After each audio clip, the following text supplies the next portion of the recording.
All right, guys, welcome back to the stream. Welcome back to the channel. Welcome if you are new here. Appreciate you guys joining me today and waiting patiently as always for the intro to finish up. I hope everybody's doing well on this, what is it, Thursday now? Yep, Thursday, March 27th. Hope you guys are doing good. John B, what's going on, man? What happened to yesterday's stream? So yesterday's stream, I was playing music in the background the entire stream, not realizing that that music was basically copyrighted. So that was my fault, and unfortunately, I can't do anything about it. So I do apologize about that. Yeah. You live and you learn, right? I swear I used that track before, man. I used that track before and it was not copyrighted. I don't know if maybe something changed, but we should be good today. Guys, by the way, how is the audio? I'm getting a notification regarding the audio. Does everything sound okay? I was having technical issues earlier. They seem to be sorted out now, or at least they should be. Yeah, I'm glad you enjoyed that, John. Yeah. The audio is good. Okay. Yeah, I don't know. Hopefully the stream doesn't crash. We should be good. I don't know what was going on earlier. Things were going completely haywire. But yeah, either way, in this stream, guys, we're talking about Ghost of Yotei. We're finding out that Ghost of Yotei is still on track for a 2025 release. And I thought that this was worth covering because I saw it basically making its way to the top of the PS5 subreddit. And it seems like a lot of people are concerned that Ghost of Yotei is actually going to get delayed out of 2025 and maybe end up being a 2026 game. We're going to be talking about a new Batman game that is apparently in development for both the PS5 and the PlayStation 6. We're also going to be talking about Lies of P, the Overture DLC, and we have a bunch of new details to go over and discuss. Lies of P is one of my favorite games, so hope you guys look forward to that conversation. What's up, Beast Mode? Yeah, I'm doing all right. My back is still kind of injured, honestly, but it's getting better. Digital Dude 25 with the $2 super chat says, "I don't think your shirt is tight enough, MBG. It's not tight enough. It's literally not tight enough because if it needs to be like completely, like this. But yeah, this shirt is a bit small on me. I mean, it's a bit snug. I don't mind. I don't mind. But when this shirt was purchased, it fit a little bit better at the time. So you enjoy it, Digital Dude. Don't act like you don't enjoy it. You like the tight shirts.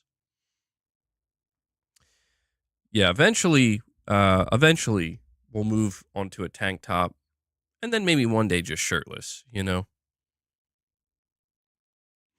saying my hat is two sizes smaller?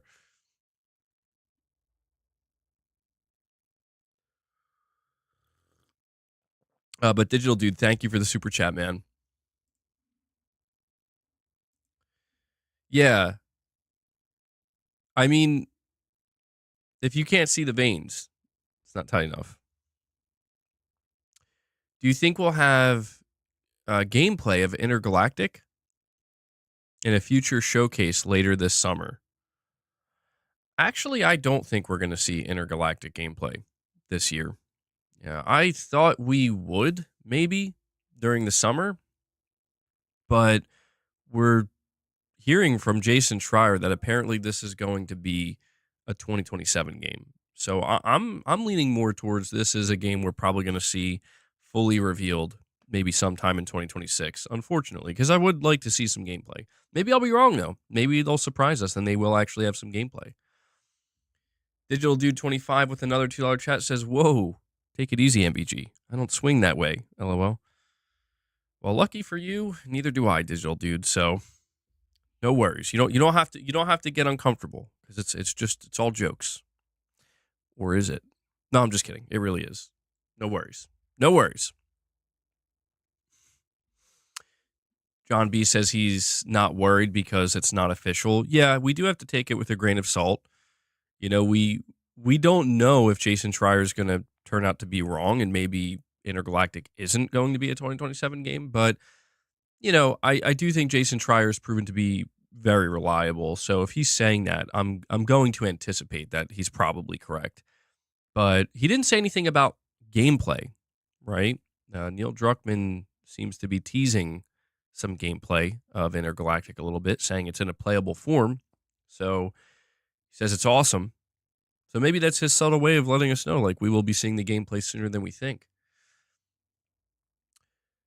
But guys, before we continue our conversation here and before we get into any of these topics in depth, do me a favor if you haven't already. Take a moment and please hit that like button. Okay, we're at 35 likes. We could easily get to 50 likes. Okay, hitting the like button not only lets me know you enjoy the streams, but it helps the streams as well. It helps with YouTube's algorithm. We want to continue to get more people into the streams, more people, aware of the channel. Where did I get the shirt? A friend gave it to me actually a while ago. We're seeing Saros. Yeah, that's what's interesting. They did confirm explicitly that we're going to be seeing Saros gameplay this year. So even if we don't see Intergalactic gameplay, I mean, I can't really complain because it's like, okay, yeah, show me Saros. Hell yeah. But yeah, guys, keep in mind as well as we dive into these topics and these discussions, you can always support the channel. I do rely on you guys to be able to run the channel, to be able to do these streams and host these shows and, continue to keep up the content at the pace that I do. Consider becoming a channel member, consider donating membership gifts, consider dropping a super chat or a direct donation. The link for the direct donations is at the top of the chat. It all helps tremendously. I just want to make sure to give a big thank you to everybody who does that. Couldn't do it without you, literally. Yeah, I did tune into the Nintendo Direct. I'm going to be honest, man. Like, I kind of glad my stream crashed the way it did because it. I'm just not going to ever convert to Nintendo. I played Nintendo for a while growing up, and then I just grew out of it. And I'm. It's no offense, right? Like, I really sincerely am not trying to make it seem like there's anything wrong with it. There's nothing wrong with Nintendo, but it's just not going to. There's nothing that I don't think there's anything they can do to really appeal to me. The things that I was seeing people get excited about and kind of really hype up, I genuinely just felt like I'm out of the loop. Well, to be fair, a lot of people were not hyping much up. It seems like I don't know. It seems like people were not too thrilled with the show, but what's with Nintendo games and weird AI voices? Yeah, I saw that. That was kind of weird. Yeah, I saw people talking about Patapon 1 and 2 being announced coming to Nintendo Switch, and I think what's the other one? It's the golf game. And this caught people a little bit off guard because these are Sony-owned IPs. And, people are like, whoa, hold on. We're getting in, Patapon 1 and 2. It's coming to Switch. It's coming to PS5 and Steam as well. It's being published by Bandai. So, yeah, everybody's golf. There we go. It's being published by Bandai, and this to me is like another Freedom Wars situation where Sony is taking the IP and giving it to Bandai to publish, which is interesting because this is like the second time they're doing this. They did it with Freedom Wars. And yeah, Sony putting some titles on the Switch maybe isn't too surprising because we did see them put Lego Horizon on the Switch. So it's like, okay, I mean, these are older IP. These are IP that I think are a little bit more obscure. And frankly, IP that I think people believe that Sony would not return to and not do anything with. And interestingly enough, they're kind of not, right? Sony isn't publishing these games. They're licensing them out, apparently, to Bandai to publish. So Sony's literally doing nothing, and they're going to get a cut. They're going to get a little bit of money. But yeah, that was a little bit of a surprise. What's interesting is I do see people kind of jumping to certain conclusions where they're looking at something like Patapon 1 and 2, as well as Everybody's Golf, and they're jumping to the conclusion, well, this clearly means that more and more PlayStation games are going to be announced for Switch, and it's like, well, I'm not so sure that we should jump to that conclusion right away. When you look at these games, they're not they're I'll be honest with you, man, like, I didn't even realize when it was announced. It was, like, after the show, I'm like, "Oh, wait, yeah, Patapon, that's Sony, right?" So, I don't know, like, are we looking at a situation where it's, like, starts with Patapon and ends with God of War? I don't know. We'll find out, but it does seem clear that Sony's getting a little bit more comfortable with just, giving their IP to other publishers and letting them do something with it. They're getting more comfortable with trying to experiment and putting some of their games on Switch, and, I still think they're gonna take it slow because I think Sony wants to monitor what happens with the Switch 2, right? They wanna see if the Switch 2 is actually gonna be some kind of threat to the PlayStation console before they really do any more. Lux with a super chat says, Tomodachi Life will probably sell millions. Yeah, it absolutely will. A lot of those games that I saw, this is how it's always been with Nintendo for me, where it's like they show these games and I'm like, I'm good, but they're clearly going to do well. They're clearly going to find their audience. Horizon Lego probably sold well on Nintendo. I'm not so sure about that, John. I'm not so sure. I think Lego Horizon, to be honest, was a bit of a flop for Sony. I think that they thought this would be a good idea. It's a Lego game. Sony obviously has the most amount of confidence in the Horizon property. And based off of what we've heard about this game, it seems like it really just kind of didn't do big numbers. How it did on the Switch, I don't know. They haven't said anything officially. You would think a game like Lego Horizon would do somewhat well on the Switch, right? But I don't think it made any kind of splash.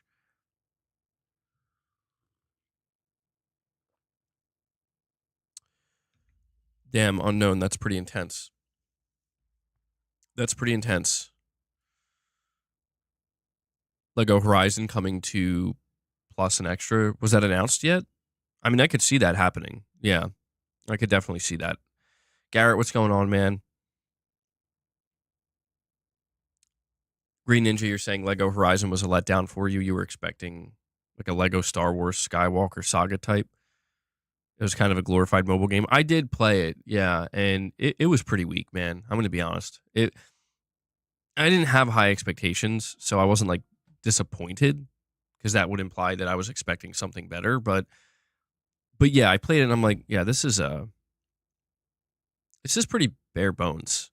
I'm not because I played past Lego games and I never got too into the Lego games, but I played enough of them and kind of understood like the charm.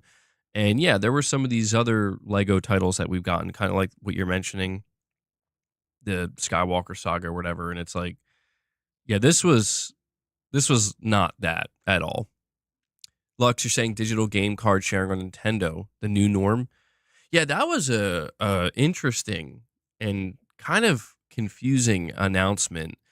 I'm still a little bit confused by it, honestly, because when they first were showing the announcement, I'm like, so now you can have a digital library on Switch, but then like it's like no, you can share these games with family members or something, or people who are part of your family group for like 2 weeks.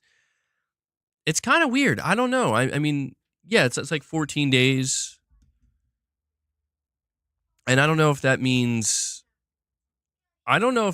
like once that if once that 14 days is up, like that's it, you can't share it anymore with that account, or if you can just keep doing it over and over again, like your 14 days is up, you give it to them again for another 14 days, making it like 28 days. I don't know. It's kind of strange.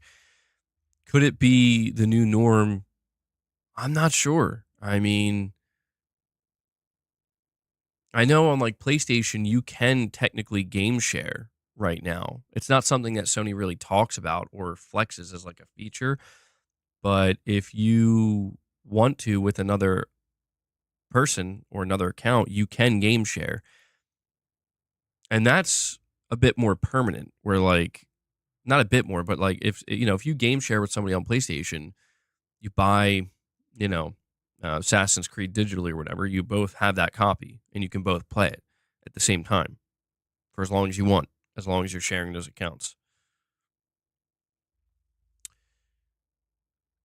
When the 14 days is up, you have to do it again. Oh yeah, that was my son. He's home from school today. He was talking in the background a little bit. The new blockbuster. Yeah, the new blockbuster, bro. Yeah, the Nintendo Direct. I'm. I don't know. I'm gonna have to, I guess, watch the Switch 2 reveal because I am not at all into Nintendo and literally anything they're doing. Again, it's no offense to them, and I'm obviously rooting for them. I want to see Nintendo do well because they're the like only other, I mean, console manufacturer that's really still kind of doing things traditionally. But yeah, they're just not really appealing to me. I mean, look, maybe this Nintendo Direct is just it's going to be weak because it's like, well, the Switch 2 reveal is literally in a couple of days, and all the big stuff is being saved for that. Lux, you're saying can share with up to 8 people would save people money. It would. Yeah, I surely Nintendo has thought this through, right? Like they understand that people are going to I don't want to say like exploit it, but take advantage of it. Absolutely. And I wonder I do wonder if this is just a play from Nintendo to try to encourage people to buy digitally more, right? Because physical is huge for Switch, and maybe with the Switch 2, they were like, well, we want to try to get more people to buy digital. If they do that, they're cutting out the middleman. They're getting 100%, a 100% rip on every digital purchase, and so maybe doing something like this is their way of trying to entice people, and there's a bit of a trade-off potentially. I did see some people feeling a little bit worried that maybe this is not good for physical games or whatever, but I don't know. I think physical will still do very well on the Nintendo platform. I beat you to it, Ray. Diego, you're saying what's the point of showing off games early? Thinking of Intergalactic, The Witcher 4. Um Basically I think it's twofold, right? It's to let the audience know, to let fans know like, hey, we are working on something new and this is what it is. And then the other side of it is to potentially get development talent interested in what you're doing. Now, that's not always the case. I think Naughty Dog revealed Intergalactic when they did because they had to. I think the pressure was building. Where when we look at Naughty Dog's trajectory starting with the PS5, it hasn't been very good. It certainly could have been better. We got The Last of Us Part 1, which was a bit controversial. A lot of people kind of feeling like, is this really needed? And then after that, we got The Last of Us Part 2 remastered. We also did get the Uncharted. What was it called? It wasn't like a full collection. It was Uncharted 4 and Lost Legacy. We got that as well. So it's just been remasters and remakes from Naughty Dog. And their new game was supposed to be The Last of Us multiplayer. And people were anticipating that. A lot of people were. And they just had to come out like after 4 years and be like, yeah, we're not doing that. That's done. That's canceled. And I think once that happened, it put a ton of pressure on them where it's like, well, you guys got to announce something. And I think that's why they announced it earlier than you would have expected, because what we've seen from Sony these days is Sony seems to want to announce their games. Now, I think they leave it up to the studio, to be honest, but generally speaking, it seems like Sony and their studios want to announce their games much closer to release. That's why everybody's thinking that Intergalactic is going to be a 2026 game, but then we're hearing that apparently it's not targeting 2026. Wolverine, I think, was a bit different. I think Wolverine was, that could have been a part of the deal that they had with Disney and Marvel. Where it's like, you guys got to announce this, like you got to build excitement for it. It could have also been to get talent over at Insomniac. Developers are always looking for new big projects. But yeah, it's also the fact that people want roadmaps. So games are still going to get announced early. But yeah, I don't know that we want to see games announced like 4 or 5 years in advance. That can be a bit annoying, but it is what it is. I mean, I'm actually kind of okay with the way things are right now, because it's like, on one hand, we have Wolverine and Intergalactic, two games. Well, Wolverine was announced very early, and Intergalactic is announced seemingly relatively early. But on the other side, we got Ghost of Yotei, coming out seemingly within just like 1 year. We got Saros seemingly coming out within just 1 year of announce. And we just saw what happened with Astrobot, where it's like, here it is, we're announcing it, and it's out. And I think it's a good mix. I think it's good to have a mix, right? Like, have games that are being announced and like ready to go very quickly, and then also have maybe a game or two that are, a little bit further out. I think that's okay. I think that's a good mix. Wolverine is probably aiming for 2025, but the league changed those plans. Something definitely changed with Wolverine. Yeah, something definitely changed with that game, because I mean, there was the major Insomniac hack that pretty much spilled out the entirety of the game and where they were development wise, the entire story, the characters, everything. People were actually downloading builds of the game to play illegally. It's kind of crazy. So that happened. And then I think late last year, we found out that the director of the game and the producer, like, they are no longer on it, and they've been replaced. And that to me signals, I don't want to say like development problems, but it could be bad, but it signals a change. It signals that something internally shifted like significantly enough to where they have a new director now.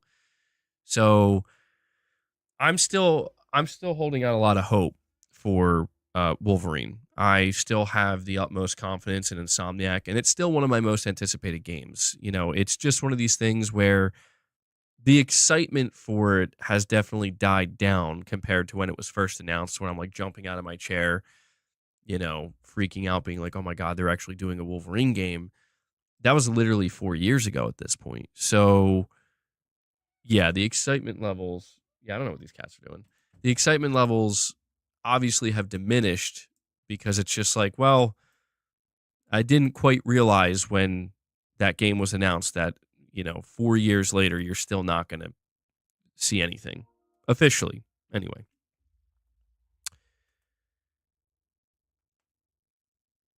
Luna, please don't destroy my chair. Thank you. Lux, you're saying should scrap them all for PS5, make them for PS6. No, I don't think that would be a good idea, Lux. I mean, I kind of get where you're coming from, because there is this kind of notion where the PS5 generation is done, right? I mean, that's how I think some people see it, where we see what's happening with Microsoft. Like, there is no more competition sales-wise from the Xbox.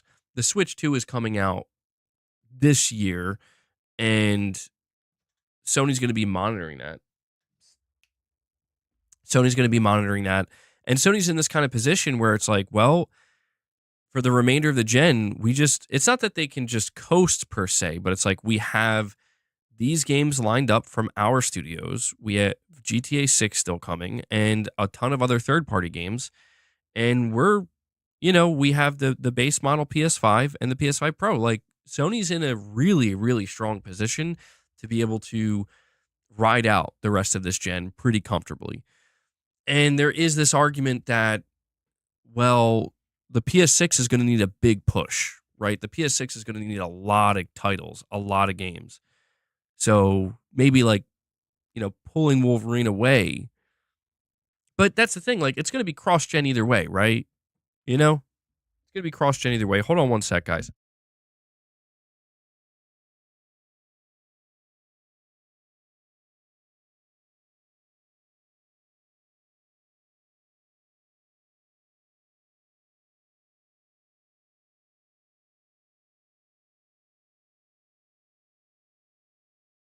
Sorry about that. Luna was being very bad, causing problems. I had to boot her. Sorry, Luna. You've been banned. Luna gets banned from the stream. Lux, you're saying they'll just try to make us double dip. It's boring. I mean, yeah, that. Well, I don't know. See, I don't know. We have to be. I don't know if Sony's going to be able to do what they did with the PS5 generation, right? Like, I don't know if it's like Wolverine comes out 2026, the PS6 is out, let's say 2028. I mean, yeah, I guess they could. They could do like a director's cut. I'm just anticipating that Sony's going to be much more transparent and upfront with the PS6 about cross-gen, Like any I mean, they'll probably do like a $10 upgrade path. That's kind of how they handled it this generation. I imagine they'll probably keep it that way. They're a corporation. They're going to do whatever they can to make money. Yeah, they're not going to. I don't think they're going to do like free upgrades. I don't anticipate that. No. Yeah, that's the worry, right? Like Intergalactic remastered, Wolverine remastered, Ghost of Yotei remastered. These things probably will exist on the PlayStation 6, but I think it'll exist in the exact way we're seeing it right now with Days Gone remastered, where it's like it's not very exciting and, there isn't a lot of hype for it per se because there shouldn't be because this game isn't that old. It just came out at the end of the PS4 generation. But if you are interested and you already played it, $10 and you get the better version and you can enjoy it again. Yeah, double platinum. See, there you go. Unknown. He's seeing the glass half full here. And I do agree. Like it can get a little bit dull, right? When it's kind of like recycling it. I don't have a problem with it. I don't think there's a problem with the remasters. I just think that what Sony's going to need, in my opinion, for like the rest of this generation and certainly going into the PlayStation 6 at the start, they just need to like, what's the best way to word this? They need to find a way to capture people's excitement again. Like they need to be able to properly get people. I mean, I use the word properly because I think people are excited, but they need to be able to pull off something that I think is akin to what they were doing with the PS4. I don't know if they'll be able to do that, but you know, it gets a little bit complicated and a little bit messy because everybody has strong opinions. Like there are people who are super stoked and excited for Intergalactic, Naughty Dog's next game, or Ghost of Yotei. But at the same time, we know that there's also seemingly groups of people that look at that and they're like, this is weak. PlayStation, you should be making different games. Your studio should be making different games. And I kind of understand both sides. I lean much more so on the side of I'm excited for these titles and I'm rooting for them. And there's no reason for me to believe that they're going to be anything less than great. But that's why there's something just kind of weird going on, though, right? Because what I'm describing here, like, there should be more excitement for Saros. Like, there just flat out should be more hype for that game. I do see excitement. I don't want to make it sound like there isn't any, but it's just like you see the complaints from people. And I feel like the complaints that we see, not from all of them, but a lot of them, it's like, but are you like, do you actually know like what you're talking about? You know what I mean? And I know that sounds like kind of rude, but I mean, it's just like, so the complaint for PlayStation a lot of times is there's just not enough games or they don't have new games or they don't have exciting, like it's always something, right? It's just, they do have games that they're only remasters, right? They do have games that are only remakes. And it's like, well, whoa, boss, you get down, boy. You can't come up here. And it's like, yeah, Days Gone Remastered exists, But what about Saros? Like, I guess what I'm saying is, why waste the energy on being upset about an inconsequential remaster that you don't have to buy or engage with, and instead channel that energy into I'm excited for Saros, a brand new game from Housemarque that we're going to see this year that's going to release next year, assuming it doesn't get delayed.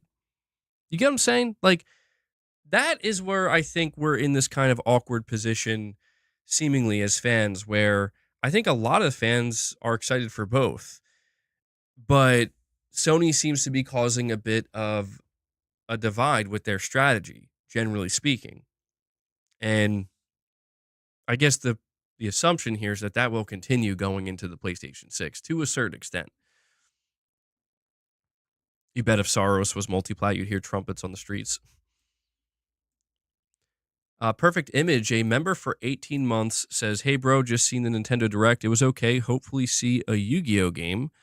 And second, I don't know why bots are taunting Ubisoft, or maybe you said, saying taunting Ubisoft Plus. Maybe you meant to say touting Ubisoft Plus. I'm fine with Ubisoft Classics." I can't really speak to the second. Well, I'll be honest, I can't really speak to either of the things you said, Perfect Image. I'm not a Yu-Gi-Oh guy. I think I played Yu-Gi-Oh, like the card game, because I know that they actually make games for it now, like video games. I remember engaging with Yu-Gi-Oh when I was like, I don't know, in third or fourth grade or something like that. But as for the second part of what you're saying, when you say yeah, Ubisoft Plus, I'm assuming you're talking about their service, right? Yeah, I don't know. I'm pretty much over the. I'm assuming this is in reference to Assassin's Creed. I'm pretty much over that conversation because it's clear that it's just people have made up their minds. You know, like the game is either a complete failure, a flop, and just a terrible game, and you know, Ubisoft is uh, just in the dirt, right? As a publisher, they're not interested, or it's a fine game, and people I've seen. What's interesting is I've seen so many people explaining that they are actually enjoying this game, and that to me is always what makes a lot of these quote unquote controversies so funny, because it's like, wait, what do you mean? How could this be possible? Based off of the rage and the anger and frustration that I'm seeing, there's no conceivable way that people could be enjoying this product and this game. And it's like, no, it seems like it's doing exactly what I suspected it would, which is it's just it's you're saying taunting is the word. It's just like, yeah, dude, people are gonna play it who are interested in it, and it just turns out that the setting and the gameplay experience that's being offered, it just it seems like it's fine, dude. Like that, I just feel like it's a situation where people are trying so hard to turn it into something it's just genuinely not. Like, I think that's where things become really messy when you see people, they try so hard to twist something into something it's not. So that way, when the real thing comes along, it ends up getting away with it, because it's like, you know, people look at it and they're like, oh, well, it must be the same thing. It's like, no, no, no. It's just disingenuous people doing what they do best, I guess, right? Lux, you're saying crazy how we normalized rebuying games we own. I mean, I guess, man, it's not something that I think is new. I think this has always kind of been part of the industry, and I just think that these companies kind of understand that by setting up generational cycles, right? It opens up the opportunity where it's like, well, we can put like for example, with the PlayStation 6 coming up, we could put the PlayStation 6 logo on this game. And I think Days Gone Remastered to me is kind of a funny situation, because I don't have a problem with it, just because it's like, whatever, dude. Like, what else is Sony Ben supposed to do right now? Their game just got canceled and they seemingly don't have anything else left to do.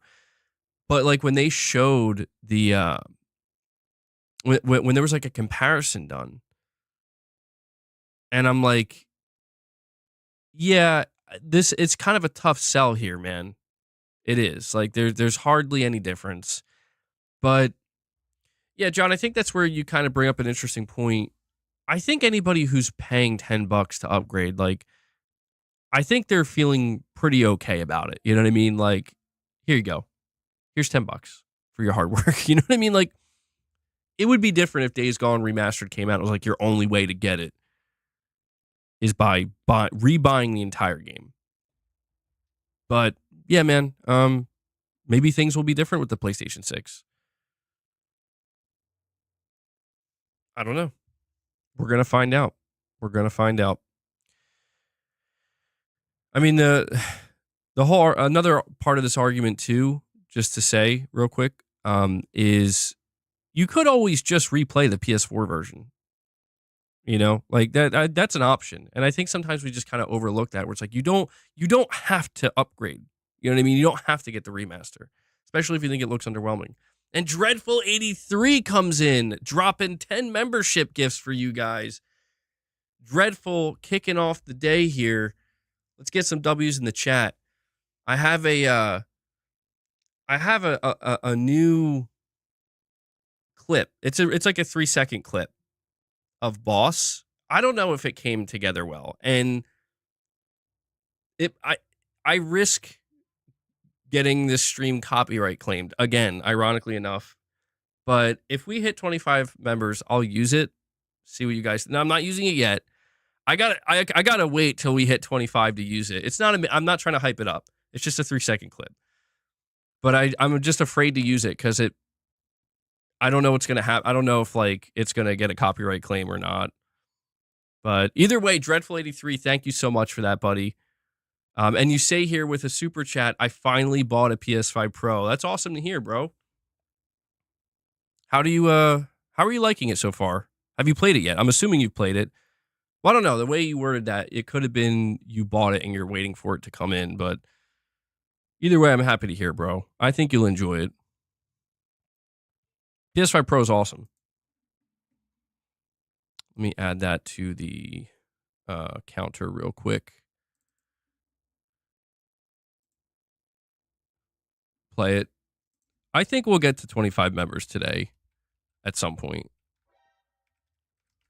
Don't worry. I think we'll get there.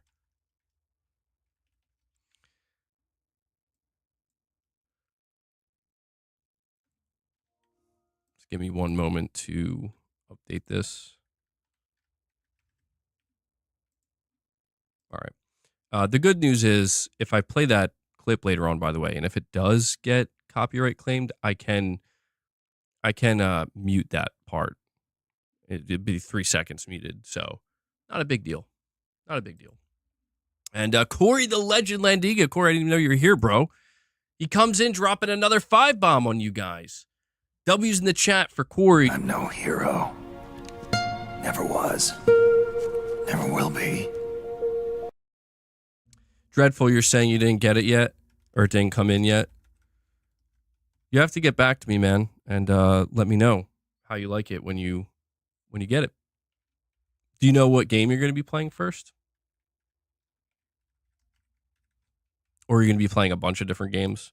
I mean, when I first got my Pro, I was basically trying out and testing a bunch of games, seeing, you know, which games looked best, which games seemed like they were getting the biggest upgrade or were getting the biggest upgrades.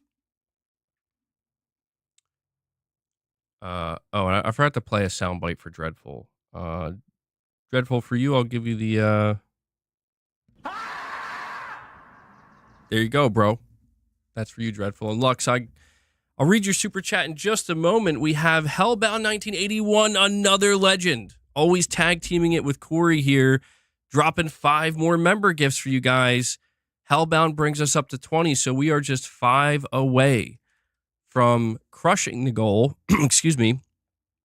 Giving Boss a couple of treats, and I can play that little clip I made for you guys. Hellbound, thank you so much, man. I got to give you a soundbite too. I'll give you a. Let me see. Which one is this again? I don't know. What's programmed here? Boasty, read me. It's time to feed the beast. How? Why did I not know that? I play that one almost every stream. It's like muscle memory. I don't even know which buttons I'm actually pressing. And Corey does it. This is why I was kind of rambling on there for a moment, because I had a feeling somebody was going to do it. Corey does it. He takes it over the line. He gets us to 25 members. I'm going to play it for you. Here we go. Just a little thing I made yesterday. Please be good.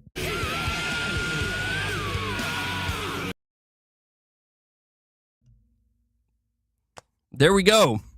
Boss. I've been working him out, bro. I've been working Boss out. He's going to be buff. Wait till you see how buff his legs get.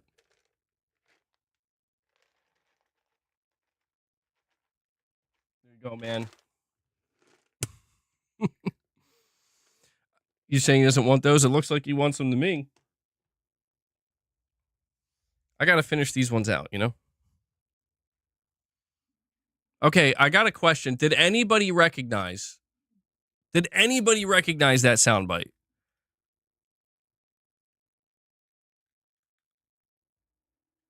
Somebody had to recognize that soundbite. I'm gonna be a little bit disappointed if nobody recognized that soundbite.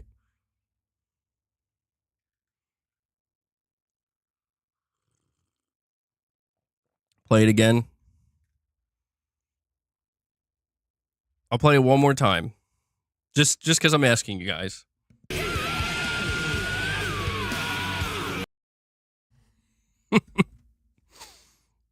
Bro, Boss is scary when he jumps like that, man. No, it's not Dr. Feelgood. I appreciate you trying, though. But, guys, thank you so much for the member gifts. It's the sound Jim Ryan makes when signing off more live service games.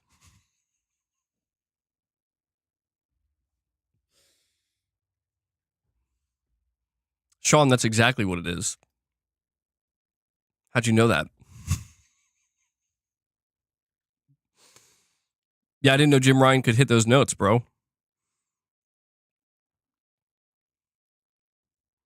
No, Ray, you are very close, but no, that's not official.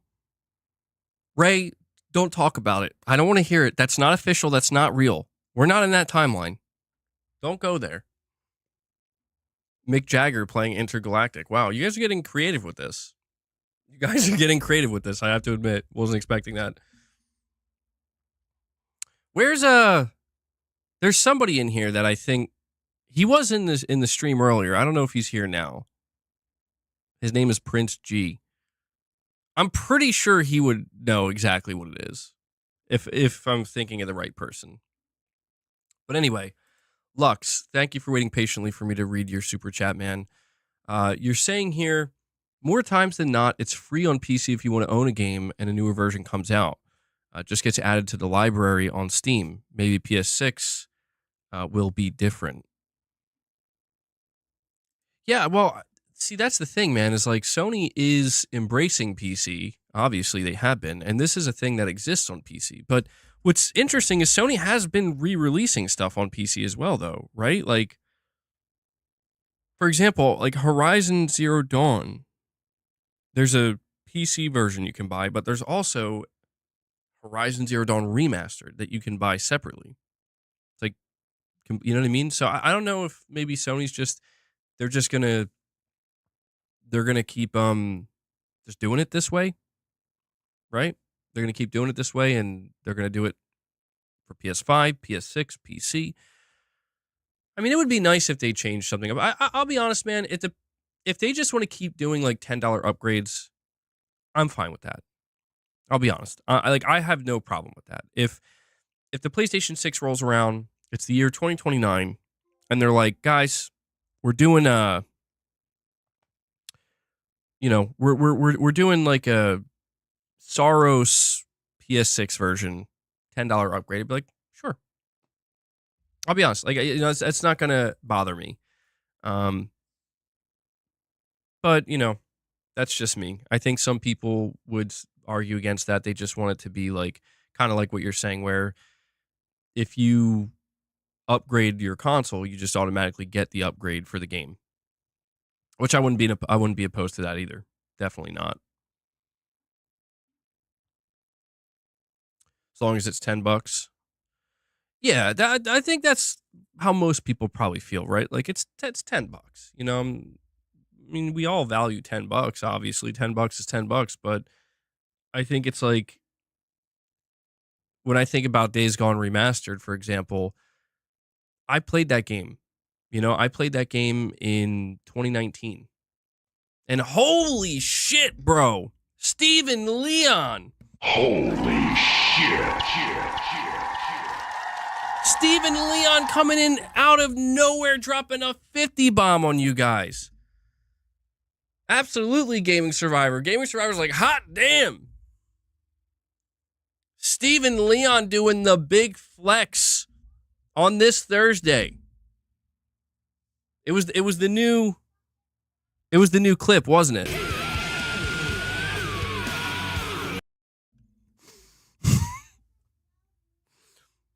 I'm sorry, it's gonna get me.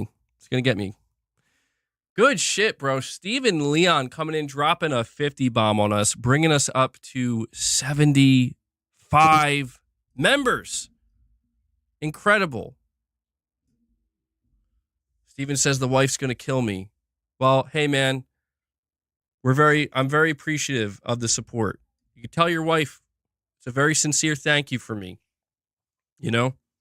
I do tell you guys every stream, you are the sponsors. You guys make it possible for me to do this, to run the channel. And Steven, you're obviously one of the biggest supporters. So, bro, thank you so much for the 50 bomb. Steven's out here doing the heavy lifting today. I'm sorry I still can't do reps for you, though. That's the only problem. This, whatever's wrong with my back seems like it's going to take at least a week to fully heal. Let me update this, show you where we're at. We're at, man, that's crazy. In a very short period of time, you guys went from 0 members to 75. That's incredible work. That's incredible. Yeah, we're going to be getting back on the members content train, by the way. I've just been taking a little bit of a break, as I've said, like the past week or so, but we're going to have more members content coming up.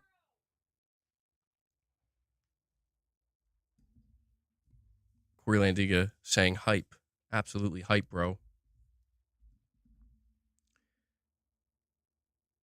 Steven's excited for the PS6. I mean, there are people who definitely don't want to be talking about the PS6 yet. They feel like the PS5 generation hasn't even really started. And I get that, but I think Sony's saving a lot for the PS6, dude. When I say saving a lot, I guess I just mean like, I think we're going to see the biggest marketing push we've ever seen from Sony for the PS6 because I think they're going to need it. And like, I feel like when we look at the cycle that was there for the PS5, I think the PS6 is going to be that on steroids. Are we keeping our PS5s when we get the PS6? I don't know. It's a good question. I think a lot of people will. I think a lot of people will trade it in or sell it to upgrade, though. Michael, you're saying that's ridiculous. The PS5 has had great games this generation. I agree. I think some people are a bit over the top with their statements. Excuse me.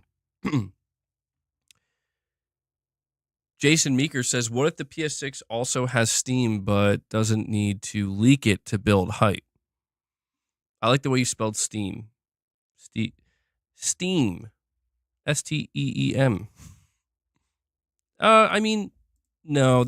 See, Jason, we've been talking extensively this week about. There we go. Hold on. Somebody's got it. Somebody in the chat saying, rest in peace, Chris Cornell. Coyote's got it. Sorry. We've been talking a lot this week about the leak, right, of Steam being on Xbox. And I don't want to like just keep focusing on this topic, but there is one thing I will say here, Jason, and it's that when we think about, hold on, no, there's no cat at the door. It's cats, man. When we think about Steam being available on Xbox, I just think that there's one thing that people need to keep in mind, and that is that Microsoft is going to be selling a console that's probably not going to be cheap for them to manufacture. Okay. They're going to be selling a console. I guess we'll still be calling it a console. It's not going to be cheap for them to manufacture. And they're going to put another storefront on that console. So when people buy games on that storefront, Microsoft like has no involvement other than like it.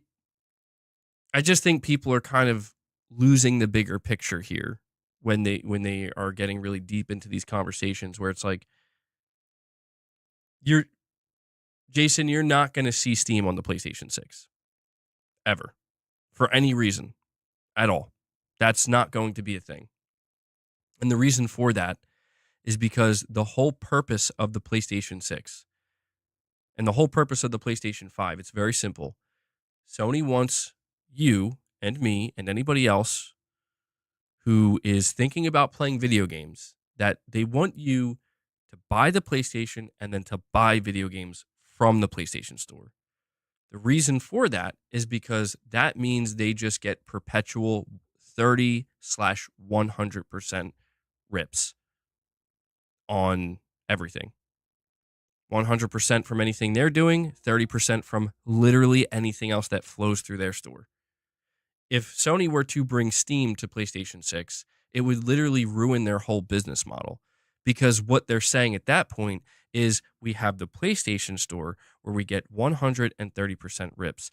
Then we're going to put Steam on here where we're just going to hope to get 70% rips on our own console. And that just doesn't make sense to me, where it's like, but if you can just get 100% rips, why would you settle for 70? And Sony's already doing that. Like, to be fair, like Sony is already putting their games on Steam. So wherever Steam is, yeah, if it's not on the PlayStation, we'll settle for that 70% rip. But if it's on PlayStation, it's completely antithetical to Sony's approach with the console business. And that's why I think when we hear about what's going on apparently with Steam and Microsoft, it's very clear that Microsoft is willing to be this open because, yeah, to them it is, we just want the 70% rip. We no longer care about the 100% rip. Now, maybe if they can get high enough volume, high enough sales, yeah, that's fine. But it comes at the detriment of their own storefront. And that, I think, is a very powerful signal that some people, I think, are overlooking. Now, if you're a fan of Steam, right, this is nothing but good news for you. If you're somebody who likes Steam and you see a platform holder like Microsoft basically bending the knee, where they're like, yeah, we're going to bring Steam to our own console now, our own hardware.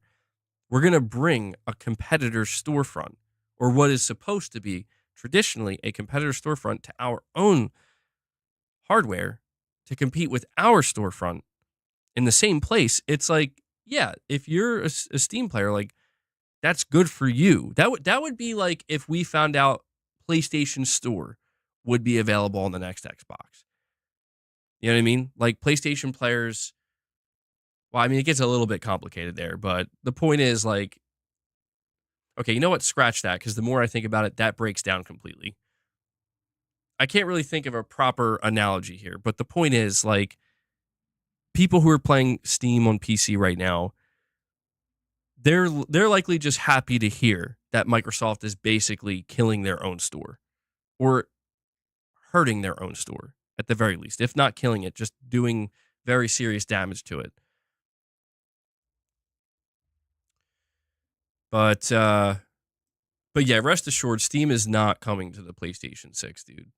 And I don't know if there are people right now that are like expecting that or anticipating it. I'm going to tell you, do not. That's not going to happen. Lux, you're saying Days Gone Remaster wasn't worth the $10 upgrade. Sad thing is, PS6 games will all be PS5 games. I don't know if that has to be a sad thing.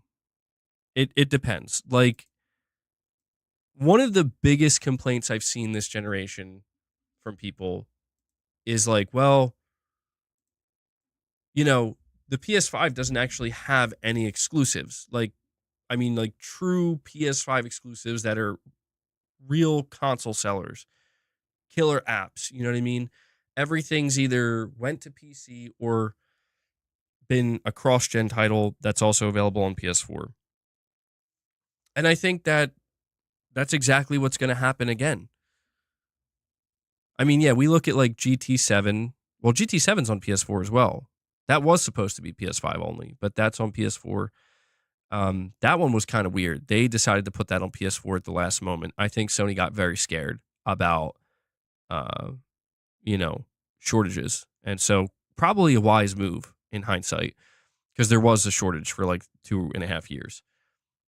But Astrobot, as of right now, there's Demon Souls, and that's, as far as I'm aware, that's like about it, right? And so I just think Sony's going to take the same approach where, for example, let's take Bloodborne, okay? I am 100% convinced that Bloodborne Remastered / Bloodborne Remake, we'll just say remake, I think that's probably what it's going to be, because it'll be like 2 generations at that point. Bloodborne Remake is going to be a title that I think is used to build immense excitement around the PlayStation 6. I think when Sony announces it, it's just going to be for PlayStation 6. However, it is absolutely going to be coming to PC. But they're going to just do it in the most strategic way that, I think Sony can probably think of doing it, considering they're still trying to sell console hardware. And that is like Bloodborne Remake, launch exclusive for the PlayStation 6. It's not going to come to PS5.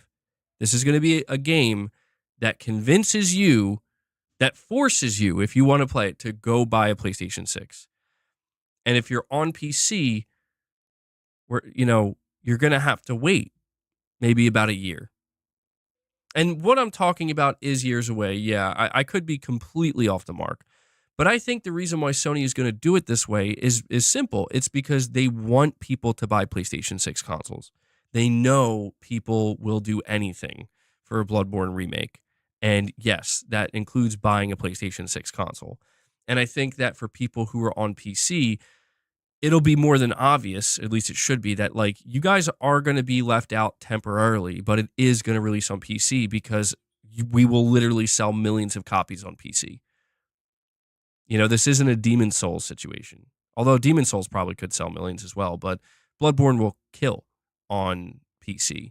So Sony's just like, we'll use this game to move hardware, and then when it's done moving hardware, we'll clean up on PC. I think that's how it will go. Not for every game. Not for every game. But, we look at maybe something like Spider-Man 3. Like Spider-Man 3, I would be shocked if it's not cross-gen. Spider-Man 3, if it came out in the launch window of the PlayStation 6, I would say should be cross-gen because it's a game that Sony needs to absolutely sell like as many units as possible. They want Bloodborne to sell as many as possible, but I just think that it's all about the strategy, man. I think it's why I think that Sony is still taking the approach of just slowly porting their games to PC and not doing day and date with everything. Lux, you're saying, but didn't like only 7 million people buy that game? I think it was like 7.5 or 8 million. And to be fair, that's actually really good if you think about it, though. At least I think so. I think that's pretty good. I would make the argument that things have changed for Bloodborne. I think Bloodborne has become one of these, like, it's obviously a modern, like, cult classic, but I think the audience for Bloodborne, because we have to think about this, right? Like, Bloodborne remaster slash remake will exist in a post Elden Ring world. And I think that there are potentially millions of gamers who either never heard about Bloodborne until they played Elden Ring and they hear about this mysterious game, Bloodborne, that people say is better than Elden Ring. Or, I'm not here to say it is or it isn't. I'm just saying, like, these are the conversations that people have. But there's kind of this intrigue surrounding Bloodborne where it's like, yeah, it's just stuck on the PS4 and it has, like, performance issues. And we see people begging for a remake slash remaster all the time. I think that there are millions of people who played Elden Ring where that's their first time being exposed to From Software, that the moment something like a Bloodborne remake is announced, it's like, oh man, this game is going to do double what it did previously. Bloodborne, that is, or potentially could. Maybe not double, but, I think it could easily get past the 10 million mark. I think From Software, their name, right? Like the From Software name, because if a remake or something happened, I think that you're going to see From Software's name is attached to it. Obviously, they probably would help with it to some extent. I think that people just see From Software differently now, and I don't know. This is just my analysis of it. I don't even know if any of this is happening. This is all just to kind of reaffirm. We were supposed to be talking about Ghost of Yotei. See, this is what I mean, man. Like, I never know what to title my videos or my streams. I mean, this is all just to reaffirm that Sony, I think their approach is not going to change that much. I think that they're just going to continue to pick and choose and do what makes the most sense for their hardware and for their overall strategy of, yes, we want to grow in all directions simultaneously. How do we do that? I think you do it by being ultra strategic, not doing everything in one fell swoop. This game leverages a PS6 exclusive for the first year or two. This game, put it everywhere the moment it launches. Hell, that game over there, maybe even put it on Switch if it makes sense. I think that this is how Sony's doing it and how they're going to continue to do it because it's working for them. That's the big thing here is we have to keep in mind that what Sony is doing is working for them. It doesn't mean they don't want more. It doesn't mean their shareholders don't want more. They absolutely do. But as of right now, nothing is necessarily nosediving, except for, I would say, the overly aggressive live service push, which they learned very quickly that they were in over their head. You're saying here, Lux, that Armored Core 6 only sold 3 million post Elden Ring. That is true. And I think it kind of does reveal the limitation of the From Software name, where From Software can't just put their name on anything and it will sell 10, 15, 20 million units. You have to understand, like, 25 million people bought Elden Ring, and then they see the next game, and it's like, it's a mech game. They're like, wait, it's not Elden Ring 2? No, it's a mech game. A really difficult one, apparently. Yeah, Armored Core's been around for a long time. Armored Core never made it to the same heights that Dark Souls, Bloodborne, or Elden Ring have. And Corey the Legend Landiga comes in and drops another 20 bomb on you guys. 20 more memberships gifted from Corey the Legend Landiga. Holy shit. You guys are going crazy today with the membership gifts. Thank you so much. You guys are awesome. Sincerely, man. I really, really appreciate that. It's incredible stuff. Incredible stuff. So Corey just brought us up to 95 members. Should we give boss some catnip? Hold on.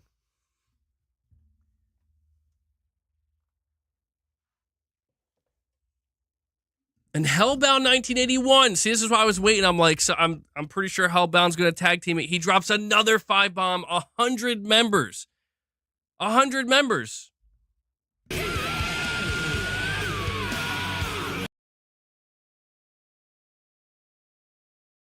All right, so we gave Boss his treats. We got to exercise him now.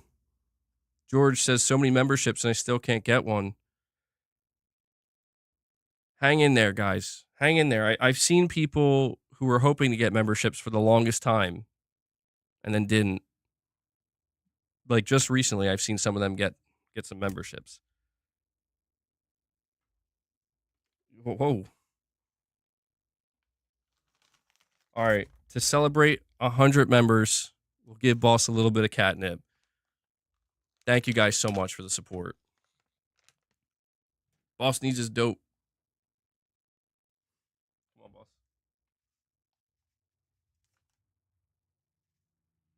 All right. Now don't go too crazy.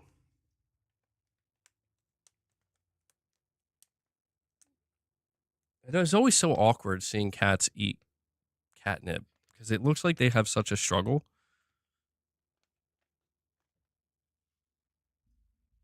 And let me just let Luna in real quick. James, wait, hold on. Lux, really quick, says Elden Ring was different. Open world helps with non-FS fans. That's true. That's true. I mean, the open world, I think, was a game changer from Software and their formula. I do. I think it was a game changer. And that I'm always like a little bit not jealous, but like I feel a little bit bad for Dark Souls because I feel like, man, to me, the Dark Souls games, I liked them better than Elden Ring collectively. You know, Elden Ring was incredible, like one of the best games I ever played. But I just like the I like the formula of Dark Souls kind of being somewhat linear. But there's no doubt that going open world, it changes things. You know, it changes things for a lot of people where it's like, huh, open world, you say? Dark Souls 1 was kind of open world in the sense that you could go wherever you wanted. And Zombie Dragon comes in and drops another 5 membership gifts for you guys. Zombie Dragon's keeping the member train going. Guys, we are at 105 members. I have to update the goal. And James, you're asking, how do you gift memberships? Well, it depends on what device you're on, but there should be a like $ symbol at the bottom of the chat. And when you click it, it should give you the option to gift memberships. If you're on desktop and it's not showing up, sometimes you have to refresh the page. Sometimes you have to use a different browser. I love how I put member goal feed. Wow. Okay. Yeah, I'm going to feed now. I'm going to eat treats. Jesus. All right. So, guys, thank you so much, really. You absolutely killed it today. 105 memberships. That's crazy. But James, hopefully that helps. I don't know. Sometimes some people have to find like workarounds and stuff if they're on a iPhone. It only gives you the option to super chats. What are you on? You're on iOS. Okay, I think that's why. Yeah. The workaround for iOS, I believe, I could be wrong about this, but in the past, I think people said that they open up Google Chrome. I don't know if you have like Chrome installed on your iOS. I'm not saying you should go out of your way to do this just to get memberships. But for anybody who's wondering, I think if you install Chrome on iOS, I believe, and you just log into YouTube through the browser, you could do pretty much everything. But yeah, I don't know if it works on Safari, by the way. That I'm still not sure. So I don't know if there's anybody who like, you know, uses YouTube through Safari and also happens to give memberships. If so, please let us know.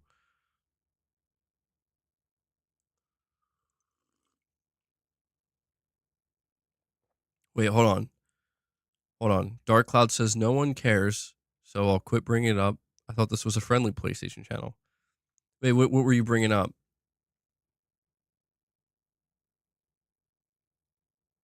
Yeah, I must have missed it.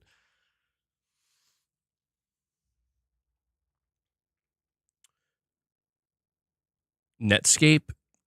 Bro, Netscape. Is Netscape still a thing? That can't still be a thing. Corey says, I missed the PS3 Demon Souls. One hell of an intro to From Software games. Found out how to accept constant death. Yeah, I never did get to play Demon Souls on the PS3. I didn't even know about it. Dark Souls was what got me into From Software. And I was on the 360 at the time, actually, when I played that. And I got so helplessly addicted to Dark Souls, dude. This is one of my favorite games ever. Dark Souls 1, I mean, it's up there for me as like it's part of my top 2, top 3 gaming experiences, specifically Dark Souls 1. I remember when I first, even just like the first 3 hours of that game, I remember just feeling like I've never played anything like this in my life. I was getting frustrated, but addicted as well. But yeah, Demon Souls I did get to play on the PS5, and you know, it's funny because like when I played Demon Souls, I'm like, you can tell that this is the first time like that Miyazaki is trying to realize the formula, and it's not perfect yet. It needs more refinement. I think Demon Souls is an amazing game, but it definitely has certain aspects that is a little bit rough. You know what I mean? A little bit rough, and again, could use further refinement, and that's what Dark Souls was. Steven Leon coming in with the $50 super chat. Bro, you guys are going crazy today with the support. Thank you so much. Seriously, you guys are awesome. Steven says with the $50 super chat, enough for MBG. Mrs. MBG needs a spa day. By the way, the podcast went well last night. Had a blast. I did not shame my family. My son let me use his old Shure mic. He had to set his old pops out. He listened in. Yeah, I forgot that you mentioned you were going to be on a podcast, Steven. You have to give a shout out to the name of that podcast again, by the way, because I forgot what the name of it was. But yeah, we were talking about that recently, Shure microphones, and how I should probably upgrade to one at some point. Josh, you got a direct dono? All right.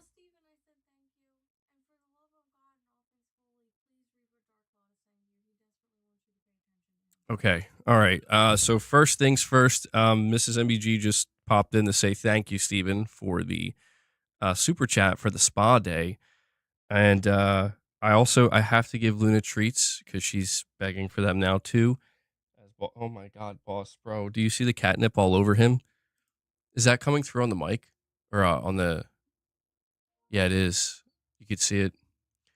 I think I have a direct donation from Josh as well. But yeah, Steven, before I move on, bro, I'm really happy to hear that the podcast went well for you, dude. You said you didn't shame your family. Good. Good. That's good. That means you did it right. You did it right. But yeah, thank you so much for all the support, guys. Steven, you dropped a 50 bomb today and a $50 super chat. I don't deserve you guys. You're too kind, seriously. Let's see. We have see if I can get to these direct donations really quick, Josh. Yeah, Moonshot, aka Josh, in the chat says, I'm not trying to be a hater, but that direct was bum cheeks, MBG. Bum cheeks. Metroid is cool, but was looking like PS2, PS3. I don't know, man. Yeah, this is why I don't do Nintendo, because I don't think Metroid looks like a bad game. But everything I was kind of seeing, I'm just like, it's not just about the graphical fidelity per se, but I'm just not feeling impressed. I'm not feeling like, holy shit, like this is awesome. And I've just accepted that, right? Like I've accepted that when it comes to Nintendo, as I said earlier in the stream, I just don't think there's anything they can do to get me excited. Like if you're a Nintendo player, right, and you're somebody who has been playing the Switch for years, I think it's going to be different for those players when you see the Switch 2. And there is going to be a major first party focus, of course. Like, that's going to drive people's excitement. But like when they start showing these third party games, a lot of those third party games are going to be titles we've already played or that have been out for a long time. And it's different. I get it. It's fine. Like PlayStation players right now are getting some Xbox games like Forza that have been out for years. And for those players, it's new. Just like for certain Switch players, it's going to be new.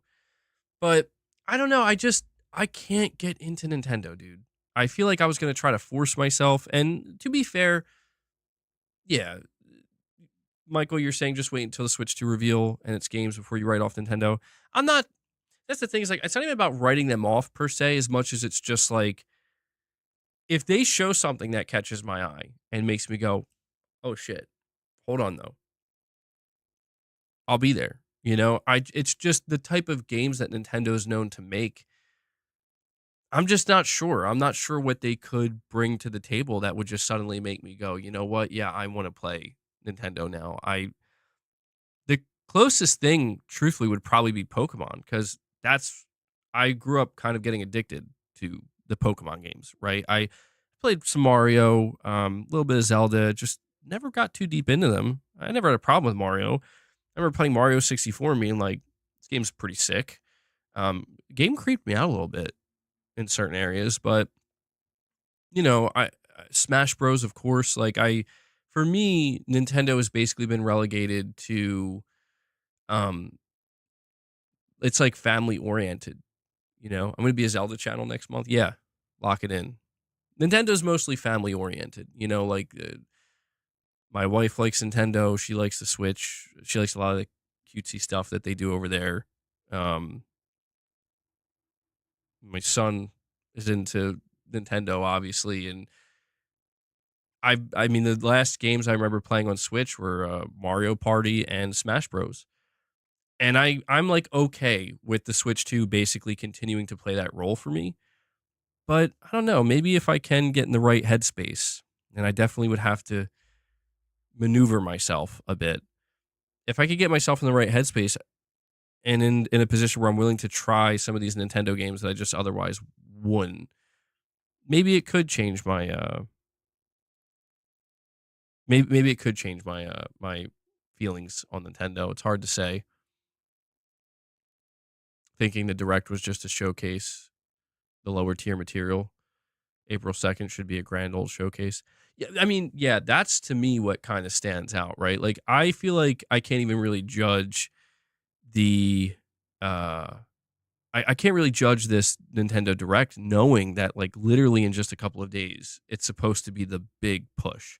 It would be like if Sony was hosting a PS6 showcase, on like June 2nd and like a week before they're like, here's a state of play for PS5. You know what I mean? If we walked away from that state of play being like, that was ass, that was bad, what would we be saying? We'd probably all be saying the same thing. Like, well, yeah, because they're saving all the good stuff for next week, right? So, yeah, I'm kind of glad my stream crapped out earlier because I'm like, you know what? I got to save it for the Switch 2 reveal. The big thing, like I said, the big thing I'm going to be paying attention to is the way they talk about third party. Only because I suspect there will be an abundance of first party, and that's going to be the stuff that really gets people excited, like Nintendo players. But I'm just so curious to see what this thing can run, right? Like, what type of third party support can it actually get? What type of games can we expect to play on it? Like, is Red Dead 2 going to be a game that can be played on the Switch 2? And if so, how's that going to look? Because stuff like that to me is it feeds into the greater question. And this to me is what intrigues me the most about Nintendo is talking about the competitive side of it, right? Like, is the Switch 2 going to be competition to the PS5? I think some people are going to say absolutely not. I think some people say it might. It's a possibility. And I'm in the middle where it's like, I'm not sold either way. I don't think it'll be until after we see this event that I really have a good idea of whether Sony is going to view this as actual competition or not. Yeah, that's kind of what we've been hearing. It's supposed to be as powerful as like a PS4 Pro or something like that. And PlayStation Pete with the super chat. I'm sorry to keep you waiting, buddy. He says beating Ninja Gaiden Black 2 on normal, spent $351 getting my car detailed. Oh, it's $351. Are you buying Indiana Jones? Yeah, you were telling me about Ninja Gaiden Black 2. Indiana Jones, I would like to try it because I've actually seen quite a few people who've played it on Xbox or even on PC or through Game Pass basically saying that this is a good one for PlayStation players. Like saying that they really think PlayStation players are very much going to enjoy this Indiana Jones game. It's like right up our alley in a way. So, yeah, I would like to play Indiana Jones. I would like to give it a shot. I'm not the biggest Indiana Jones fan at all. I'm just like not really into Indiana Jones, honestly. But I have to admit, like from a gameplay perspective, what I've seen, it does look pretty good.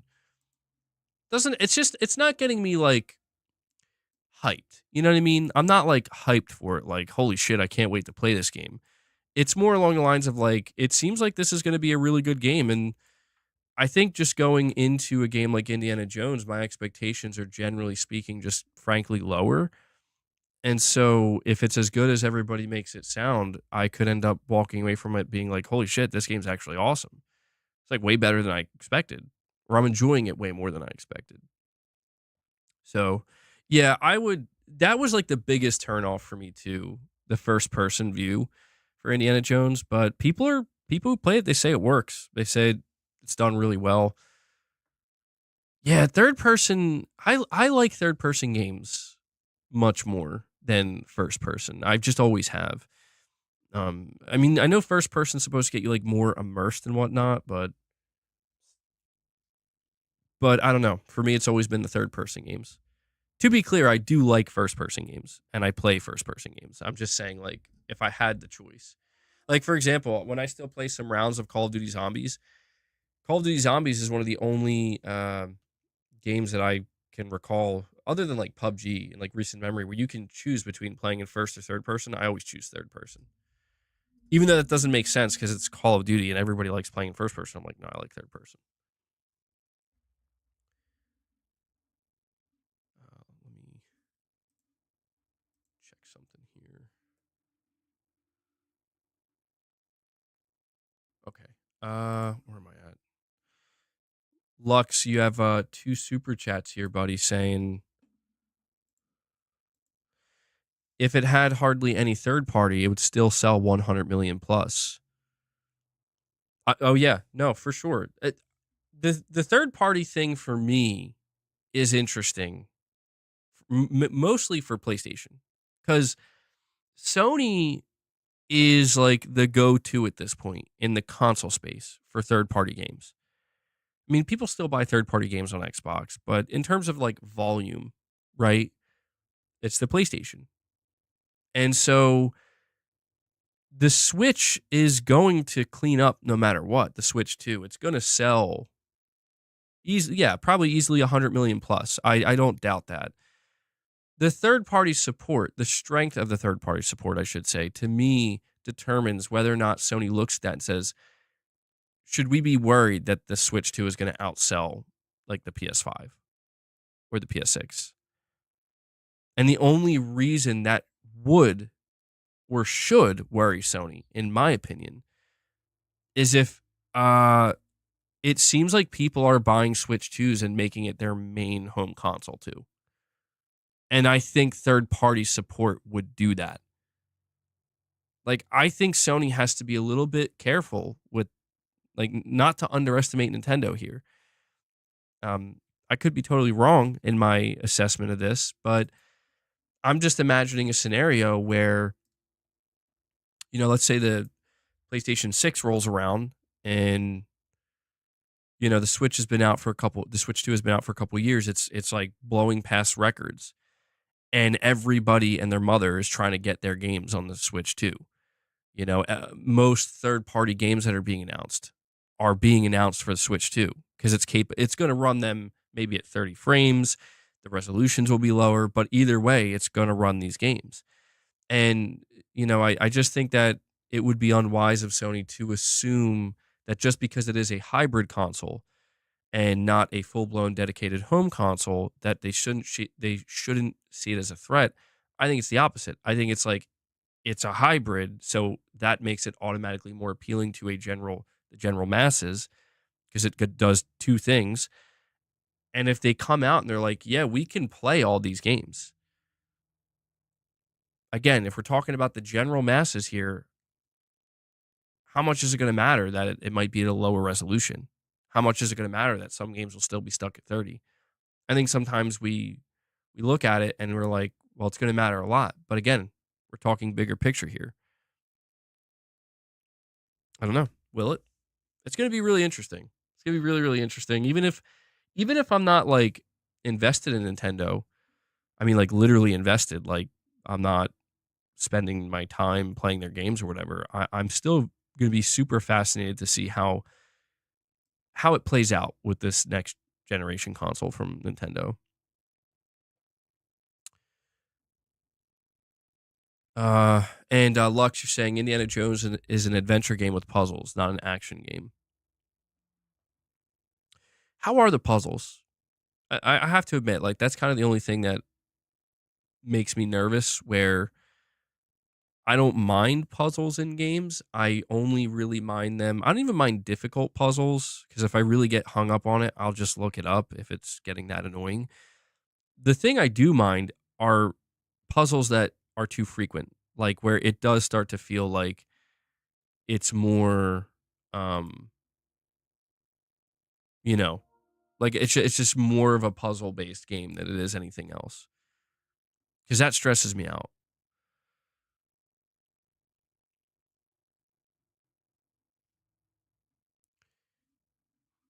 Hold on one sec.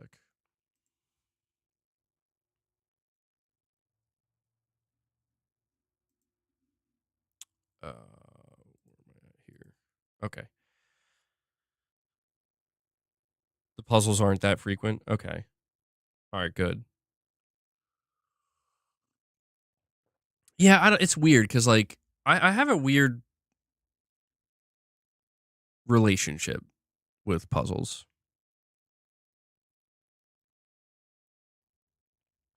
in games where like my some of my favorite games ever are survival horror titles. Resident Evil, Silent Hill. And these games are known for puzzles. And it's weird because it's like the games wouldn't be the same without them. I think this is honestly why I ended up loving Resident Evil 4 so much because I'm like, yes, like less puzzles, more action, right? I don't mind puzzles, like, but I definitely, if I had to give like a distribute the balance, right? Like the side that favors action and just like more engaging, like kinetic, whatever. Yeah, that to me matters a lot more.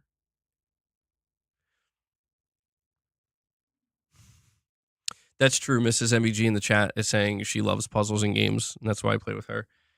It's true. You do like puzzles. Where did the puzzles hurt me? They hurt my brain. I probably should start embracing them more, though. I probably need it. You heard the puzzles are optional. Hellblade 2 had some puzzles. Lux with another super chat. Thank you, buddy. He says, nah, PlayStation is always for the casuals wanting the best version of COD, Madden, FIFA. Nintendo is for the exclusives. So third party won't make a difference. You could be right.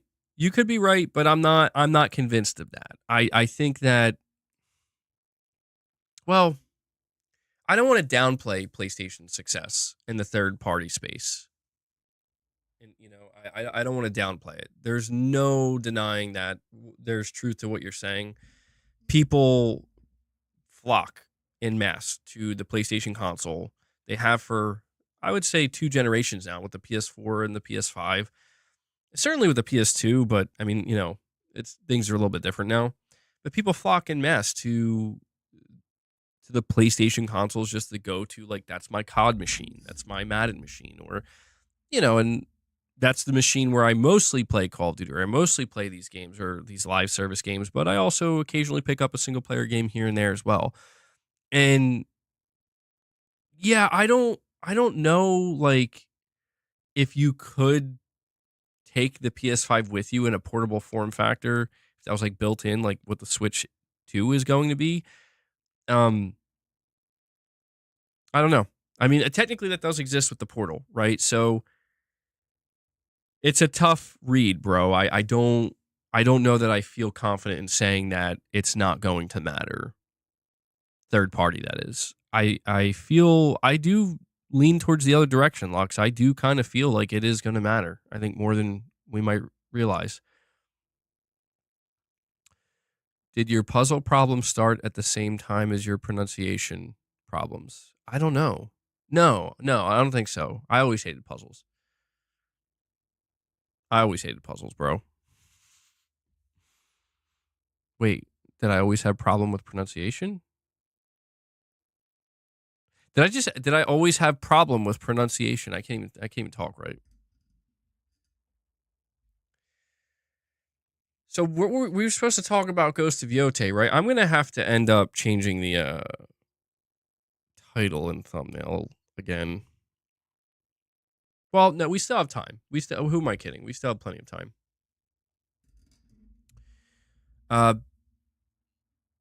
Lux, you're saying here, why would casuals buy the worst version on Switch 2? Well, yeah, I mean, I agree with that. Like, I don't know why they would, but I just get this feeling like I think it depends on how bad it is, right? Like that to me is the question mark because we're under the assumption. It's like you say worst version of a game. Let's talk about Call of Duty, right? Like let's say like Call of Duty PS5 version, PS5 Pro version, Call of Duty also available on the Switch too. Say Call of Duty Black Ops 7. I guess that's the next Call of Duty that's coming out this year. Let's say on PS5, it's 4K, 60 FPS, PS5 Pro, even more than that, right? Switch to 1080p 60 FPS when docked. I mean, I guess the question at that point is how much does that matter to Call of Duty players? Yeah, I don't know. Maybe I might be overthinking it. I might be giving a little bit too much credit to the notion of the Switch 2 being able to play almost all third-party games or most third-party games. It might not be as big of a difference maker as I think, right? And Bia Med comes in and drops another 5-bomb on you guys. You guys have just a massive member train going today, bro. Bia Med, thank you so much. Thank you. Appreciate it.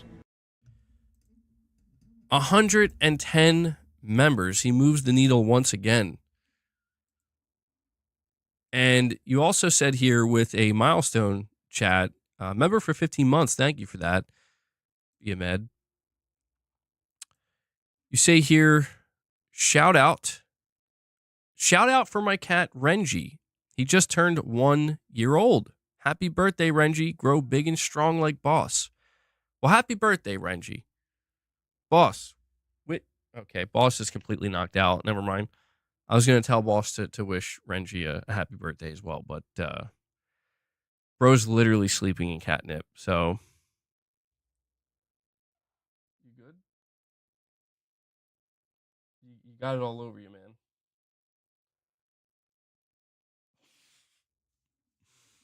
He's crazy, dude. Good stuff, Med. Thank you. Thank you for the support. You got to remember, MEG, Nintendo has online issues badly. They don't even have party chat. Ain't no one going to want to play COD or major titles on Switch.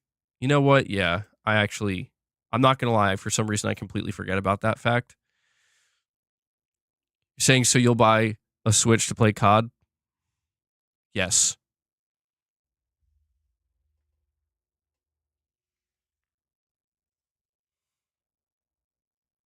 Yes, Lux. I am switching to Nintendo.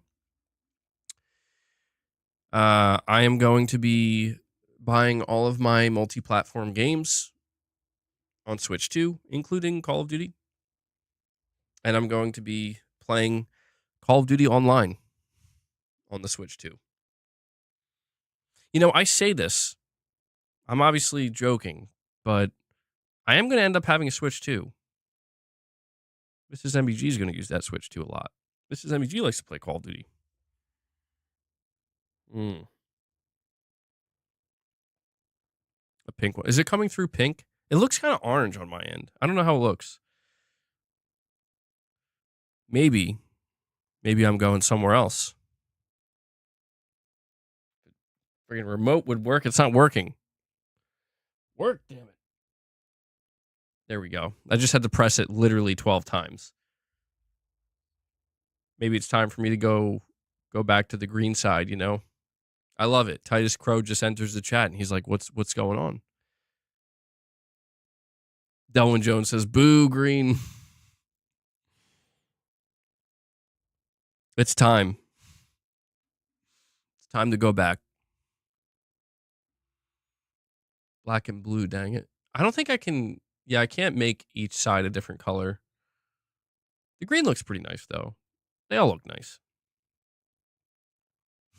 Carl says his eyes.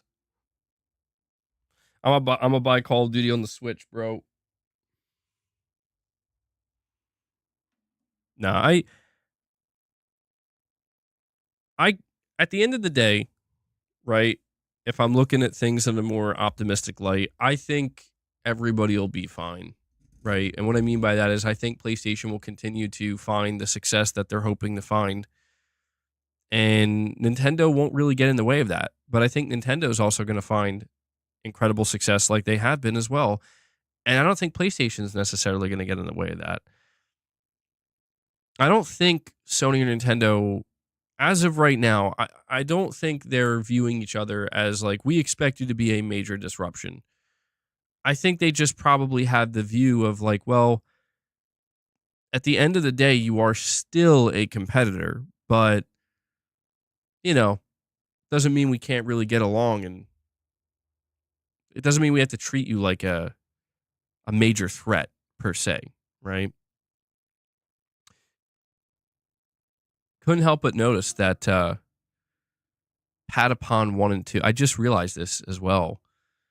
I don't know why I didn't have this thought earlier, but like talking about not being a major threat or whatever, just Patapon 1 and 2 and Everybody's Golf both being announced for Switch.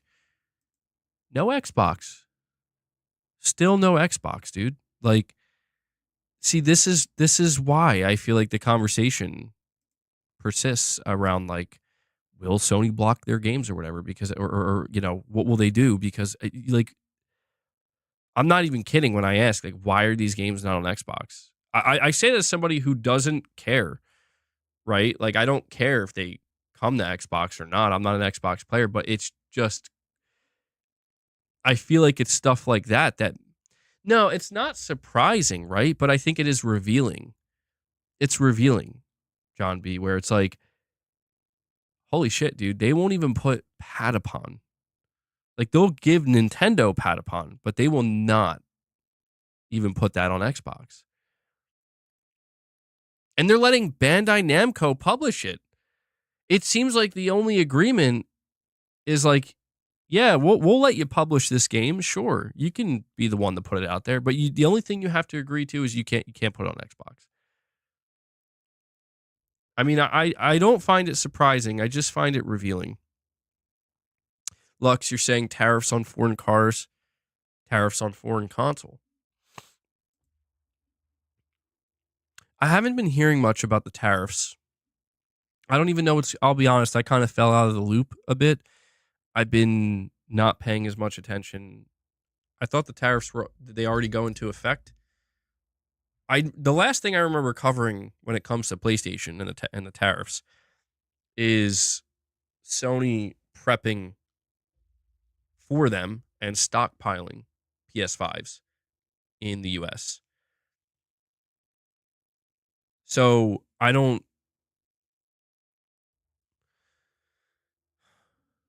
know. Yeah, John, we talked about that too. Sony blocking Ape Escape being on Xbox for Metal Gear Solid Delta. Yeah, that's why I just think like Sony is the message is out there. Sony is sending the message pretty clearly. Like we're not putting anything on Xbox.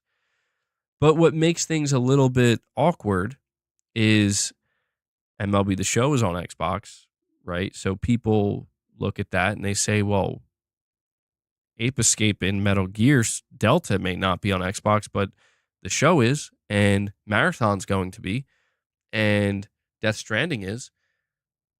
And, I understand why people bring that up and they use it as like, see, this is proof that these games are going to come over or that Sony is willing. And I'm like, well, there seems to be caveats with each one of those titles.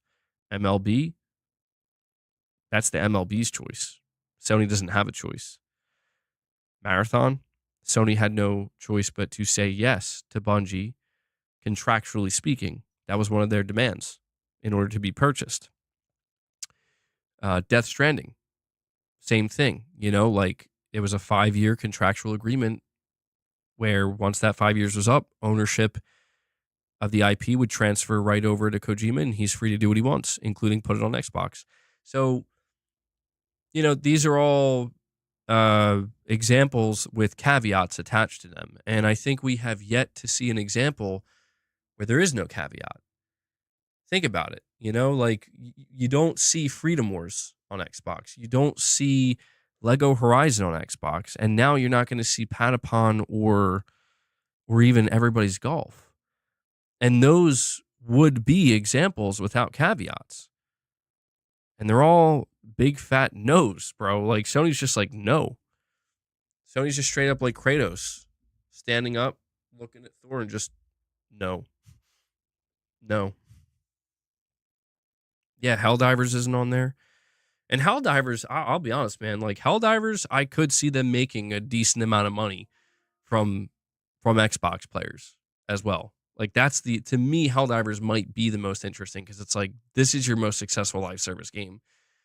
I think Helldivers, if anything, might reveal how stubborn Sony is, where they're like, we are not even stubborn, but just committed to like not supporting what they consider their rival console, bro.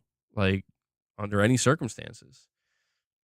But yeah, it seems like it's just not happening. Even developers from Helldivers, they even said like, "Hey, that's not our choice, man." Like they made it seem like we would put it on Xbox, but that's Sony's call. They own the IP. Lux again says each Metal Gear Solid has their own version: Ape Escape, PlayStation, Bomberman, Xbox. If it goes to Switch, it'll likely have something different too. Actually, you know what? I remember hearing that this game is coming to Switch too, but it has yet to be revealed. I guess that'll give us our answer. Because, yeah, the Metal Gear thing, maybe we're looking into too much, where maybe it's one of these things where Konami's actually kind of going out of their way to make it. See, I don't know, though, because, like, Bomberman is a Konami IP. So it makes sense. I don't know. We'll have to see what they do for the Nintendo Switch 2 version. I think if the Nintendo Switch 2 version of Metal Gear Delta, if they're like, yeah, you do get the Ape Escape mode, that gives us our answer, right? If they have something that's, if it's also Bomberman, I don't know, that might give us our answer too. I don't want to overthink it. You know what I mean? Like, to me, the Metal Gear Solid Delta thing with the Ape Escape, it's pretty minor. That's not something that I feel like I really am gonna get hung up on, and is necessarily the most revealing thing. What was that noise? That was my son screaming. Is that coming through? I can't tell what comes through and what doesn't. Yeah, my son is home today. He had a doctor's appointment. John says, I ain't waiting on no Xbox games.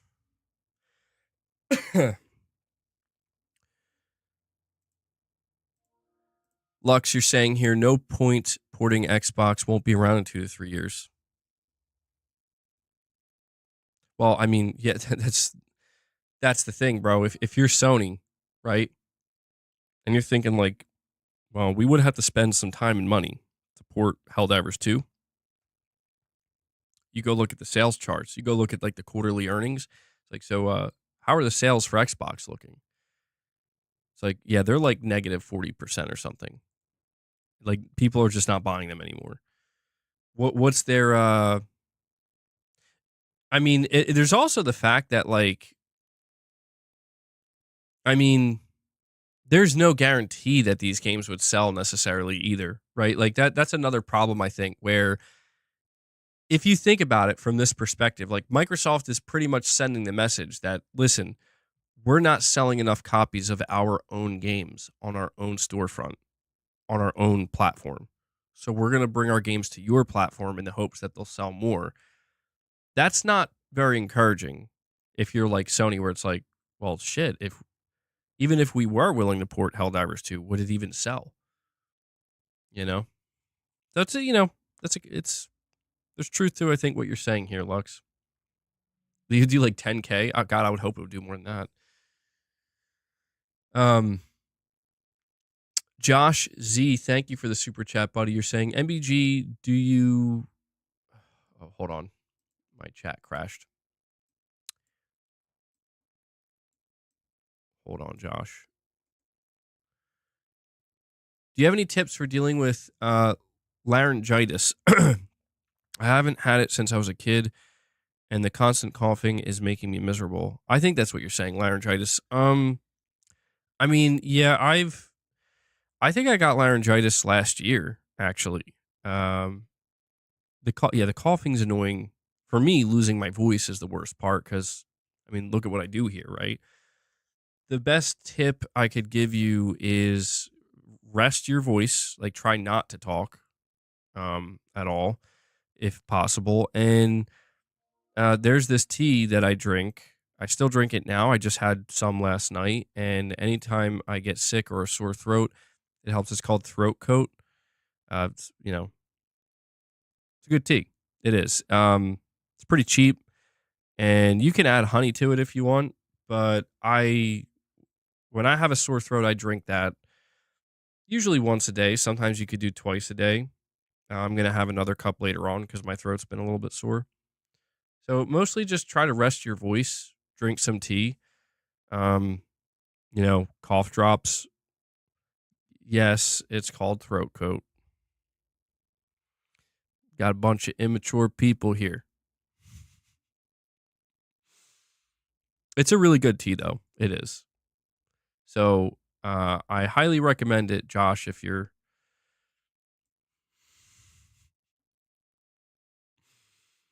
I hate you guys.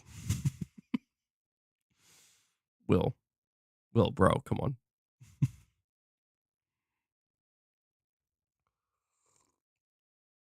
Freaky tea.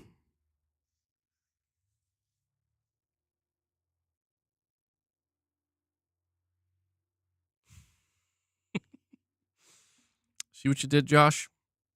See what you did? I hope you're happy. No, but in all seriousness, Josh, I do recommend it. I mean, you could always try gargling with warm water and salt. That helps depending on, how bad your throat's irritated or if it's like if you could tolerate it. The warmest water you can tolerate, or the hottest water. And okay. Josh, that's all I got for you, bud. I appreciate your super chat, but the chat is getting off the rails, and I'm concerned. I'm concerned. So take care of yourself, Josh. I hope you get better soon, bro. Being sick is the worst. It's the absolute worst. I just got over a head cold, and then I injured my back right after. I'm like, okay. Ray said, so hold on really quick. Ray does say, look up this. I'm not you know what, Ray? I'm sorry. Josh, read Ray's chat. I'm not reading that. That's just going to make things worse.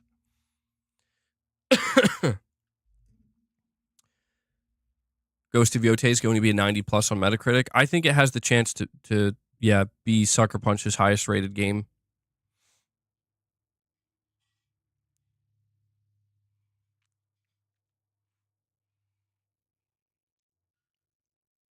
Hanzo, I'm trying not to laugh because I don't know if you're being serious. Like, there's no way. There's no way that's true based off of the conversation we're having, right?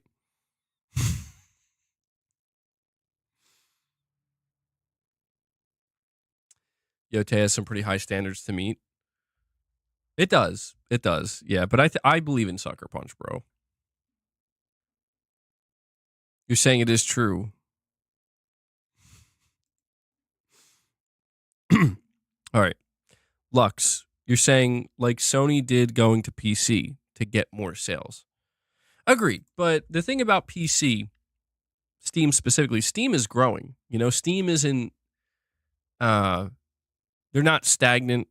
They're not shrinking. Like Steam seems to be on the up, and I think that it's the potential of like it's continuing to grow. It already has a massive audience. That audience continues to grow. And I think that it feels worth it, to take the time and the resources to port games to PC, even if it does mean bringing games like a year or two later. And I also feel like things would be different if Xbox was doing better. Like, I could see a reality. I'm not saying I know this is how it would be. I could be totally wrong, but if Xbox consoles were doing better than they are and they had a bigger install base, like they stalled out. But if they stalled out at like 50 or 60 million, I could see maybe Sony being like, you know what, it would be worth maybe putting Helldivers over there. They stalled out. They're bringing their games over here. Maybe the install base just simply isn't large enough. Have you covered the Ubisoft takeover just announced? Whoa, hold on. Is this breaking news, Treble Champ?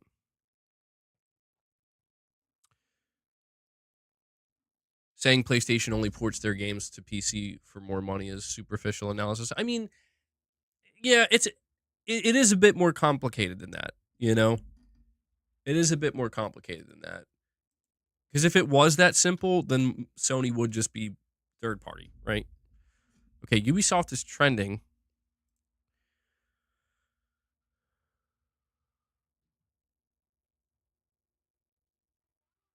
Oh, okay. Hold on. We got some breaking news. Ubisoft has officially sold its video game franchises and formed a new subsidiary, giving Tencent 25% ownership and royalties. Ubisoft did so well with Assassin's Creed Shadows, they were still forced to sell. This new subsidiary is already worth more than Ubisoft itself with this massive investment from Tencent.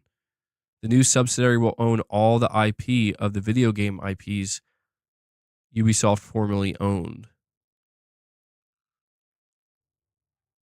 That was worded really weird. I don't know who this person is. Hold on, let me see. Do I have the... Okay, hold on. Investing.com, Ubisoft Entertainment, the French video game company, announced on Thursday that it is forming a subsidiary with an enterprise value of approximately $4.3 billion. This new entity will include popular game franchises such as Assassin's Creed, Far Cry, and Tom Clancy's Rainbow Six.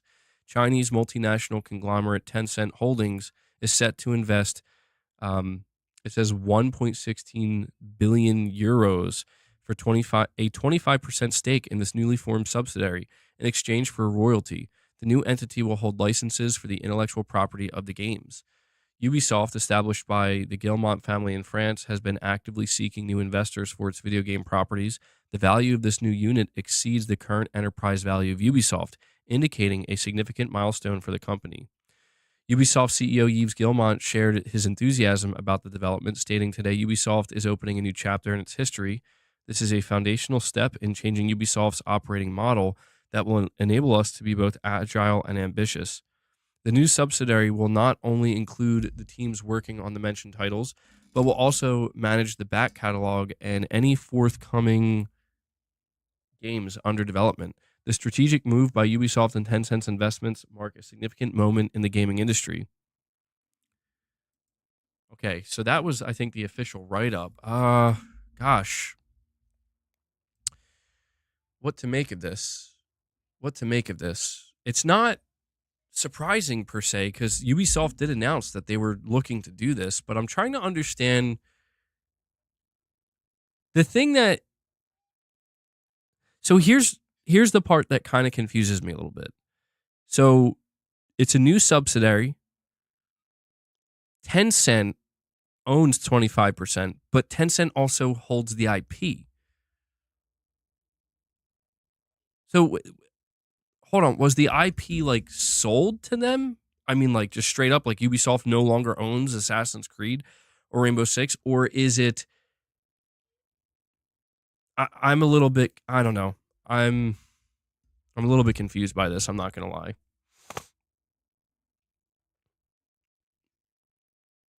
But yeah, I mean it. So hold on. It's like Tencent owns 25%. Titus, you're saying you explained it all? Okay. You're saying it's more complex than that. The Gilmont family keeps control. The new company has all the valuable IP and puts all the debt with the old company. Tencent put the money up. Sorry for that obnoxious sound.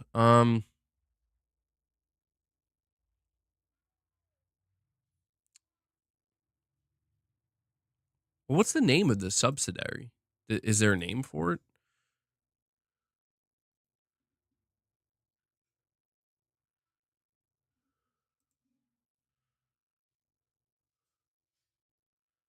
Or is it just Ubisoft Tencent? Is that what it is? It's just Ubisoft Tencent?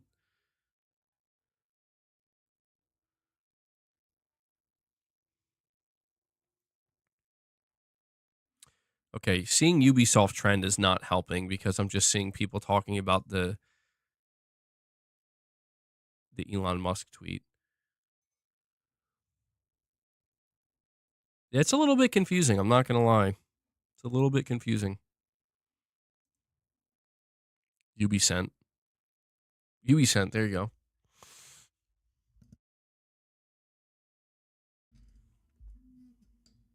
Use Chat GPT to figure it out. But I have you guys here with me. It's a stepping stone to full takeover and getting around the red tape. 10 soft. You be hard. Wait, what?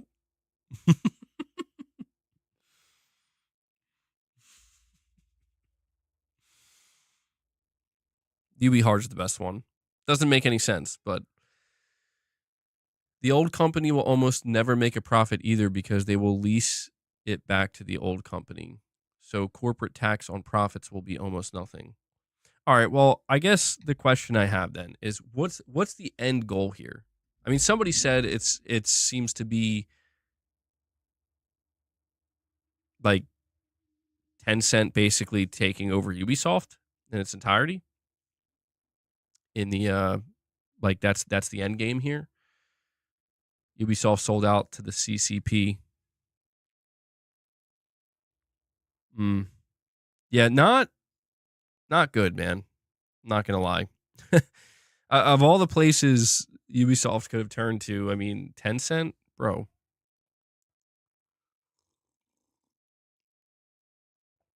They might let Ubisoft go down if it's that bad and live on this new holding. They don't need to take it over fully. They now control the major franchises. Look at Wario 64 MBG. Let me check it out.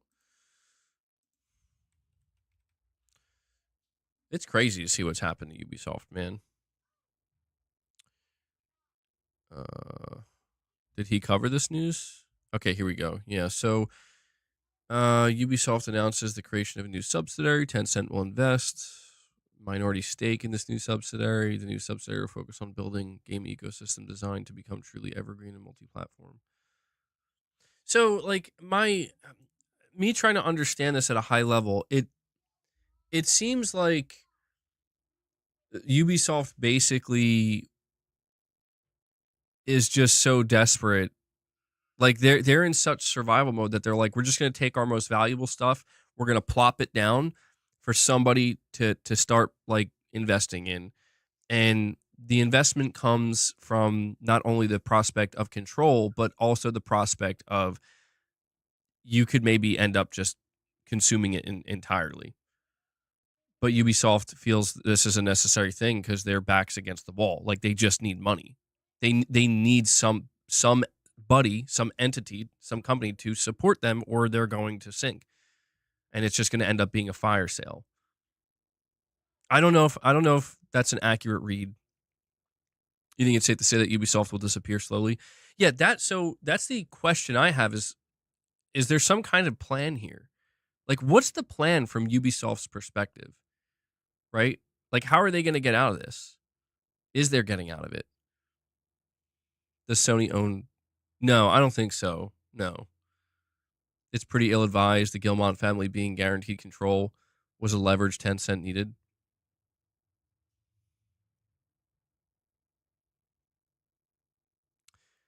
So, yeah, that's what's kind of weird. So it's like we Tencent owns these IP now. They hold the IP, but the Gilmont family decides what they do with it.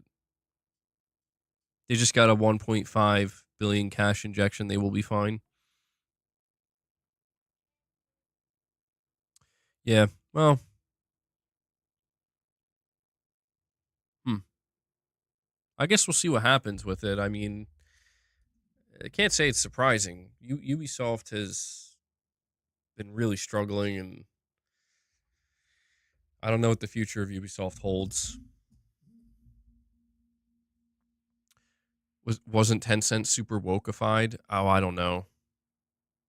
I don't know. Fade away instead of a blaze of glory.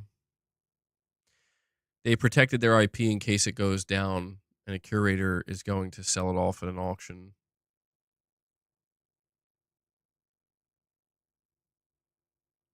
Hold on, not owned. The Gilmont family say, yes, use them in China under our blessing. It's slick stuff. Hmm. Okay, I see what you're saying. Okay. So basically, Tencent is, at least for these IPs, what did they say? They said Assassin's Creed. Well, is it all of their IP? They listed some IP, but they kind of made it sound like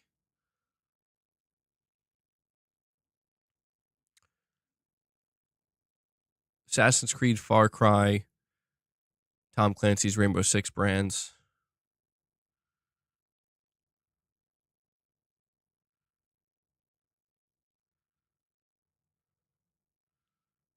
In parallel to the creation of the new entity, Ubisoft will focus on nurturing the development of iconic franchises, including Tom Clancy's Ghost Recon and The Division.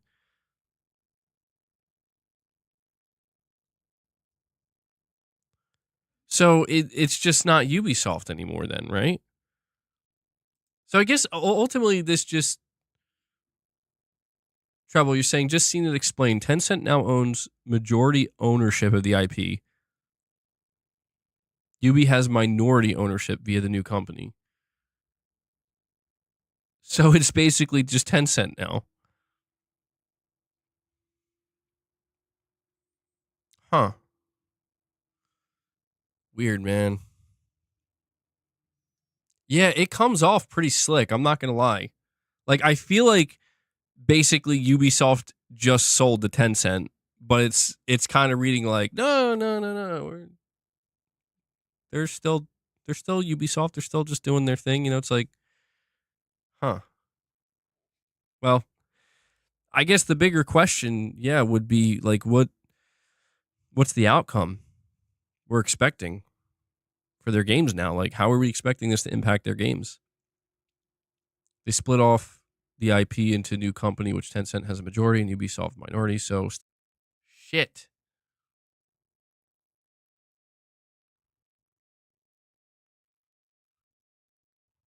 Shit. Are we live? Bro, tell me it happened again. Guys, are we good? Because I just got notified that no data was being sent over and the stream was about to end.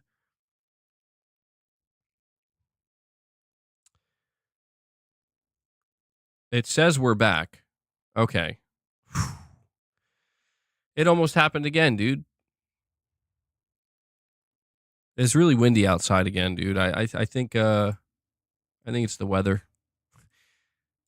I could be wrong, but it seems like the windier it is, this happens more frequently. All right, hopefully we're good now. So let's replace Ubisoft with Sony for a moment, maybe to help get a better understanding.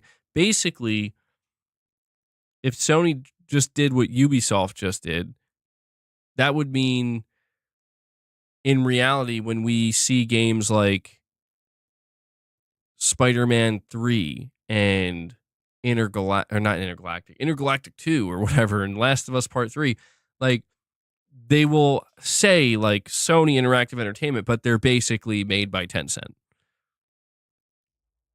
Like they're basically made, like owned and made by Tencent. No, well, see, that's right. They're still going to be made by Ubisoft. I don't fucking know. Dude. Like I don't know why this is breaking my brain so hard. If they're made at all, might have a loose cable or something outside.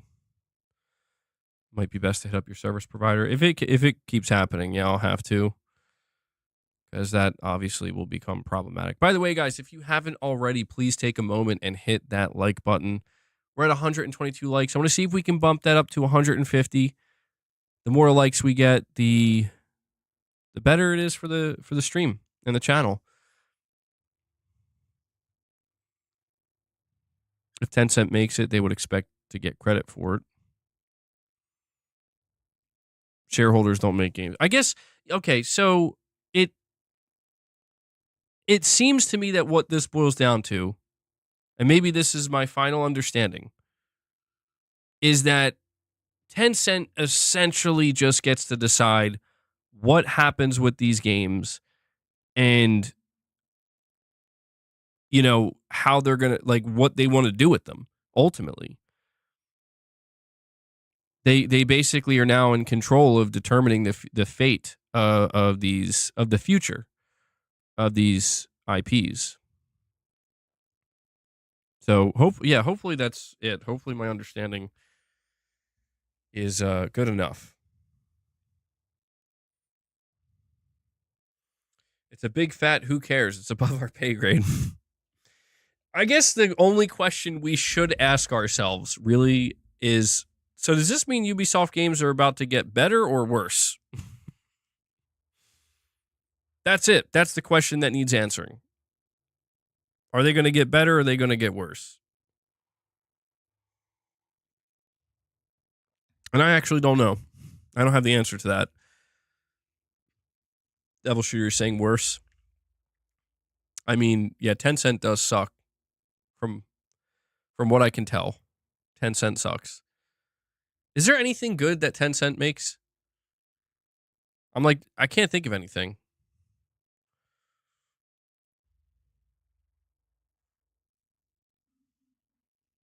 Let me check.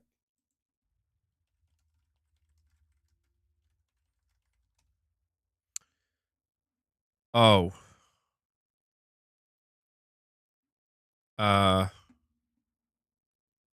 Yikes. PUBG. Oh, PUBG. I love how Ubisoft is just sitting there now already. Call of Duty Mobile, Arena of Valor, Honor of Kings, League of Legends, World of Warcraft, PUBG Mobile, Path of Exile, Riot Games, Fortnite.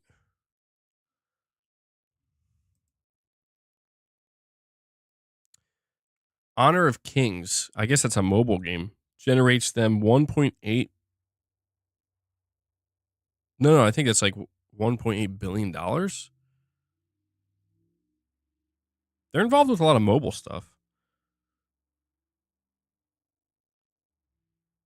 Yeah, they say so. Tencent seems to have a hand in like a lot of things. They're involved with Epic, Unreal, and Unreal Engine more than I thought. Rivals, yeah. The new Delta Force is made by Tencent. Oh, okay. Gaming Survivor says I have the perfect explanation for you, bro. Ubisoft exists in a Gilmont Tencent equilibrium where founder hedge money persists despite external capital infiltration, a paradox of control without majority, influence without sovereignty.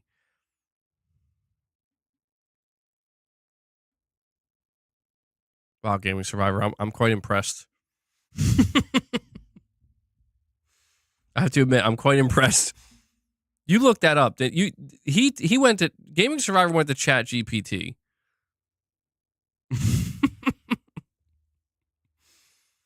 That's not really you, Gaming Survivor.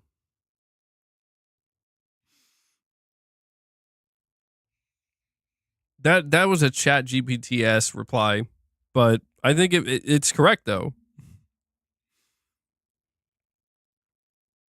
Tencent usually are a net benefit for most companies. They buy a part in because they don't say much and just take the share profits when it succeeds, and they're always there to buy a little more. Yeah, I think don't a lot of people have a big problem with Tencent because they're CCP, they're Chinese, and they're like some kind of mega Chinese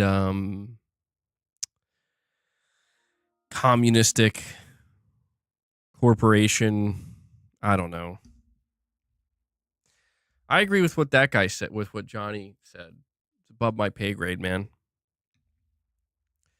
Lux with a chat says, it's like how Sony owns PlayStation and their studios. They fund them and decide their direction, but the PlayStation division makes the games.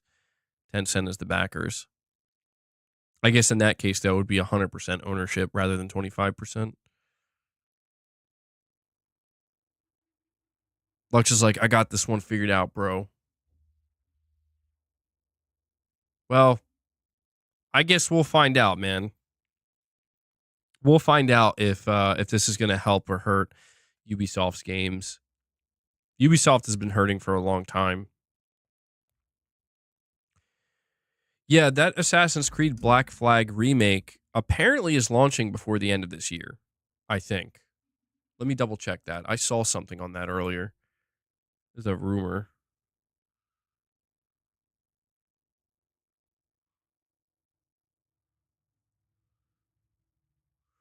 Nintendo blog post seems to confirm Switch 2 paid game upgrades.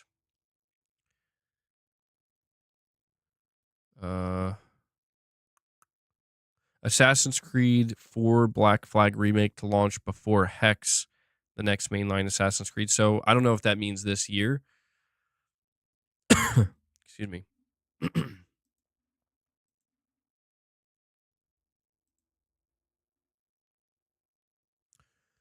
Don't F it up, Ubisoft. I mean, I hope, look, at the end of the day, man, I hope it's a good thing for Ubisoft. I don't know that I'm confident. I haven't had confidence. I don't know that I've ever had confidence in Ubisoft, to be honest. And I don't think Ubisoft is as bad as people make them sound. You know, like, there are definitely Ubisoft games I've enjoyed. I've enjoyed Far Cry. I've enjoyed The Division. And I've enjoyed some Ghost Recon titles as well. And Rainbow Six. So, there are probably other Ubisoft titles that I played over the years as well. So I don't think they're like that bad. I just hope that they can figure it out, you know? And ultimately I would just like to get more games that I find appealing from Ubisoft. You know? I don't care how they have to make it happen, as long as they can make it happen, right? Didn't Black Flag already get a remake? I don't think so, no.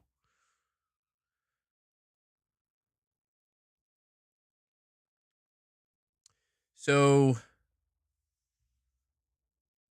talk about Ghost of Yotei, guys. I have a report here from Insider Gaming. Ghost of Yotei's senior communications manager has just reconfirmed that the game is still releasing in 2025. Sucker Punch's senior communication manager Andrew Goldfarb's recent post on Twitter reconfirms Ghost of Yotei's plan to release in 2025 as he is looking for a, quote, experienced community and support specialist, end quote, to help launch the game this year. Ghost of Yotei, the sequel to Ghost of Tsushima, was revealed last year during PlayStation's State of Play event. Sucker Punch arrived with a full-fledged trailer at the showcase, providing players with a glimpse of what to expect with the new adventure set in the lands surrounding Mount Yotei. Interestingly, towards the end of the trailer, they announced that it will be released in 2025. Ghost of Yotei is a new adventure set 300 years after the events of Ghost of Tsushima. The protagonist is a new warrior named Atsu who wants revenge on the people responsible for her family's death. In addition to the new setting, the developers are also introducing new mechanics and gameplay improvements.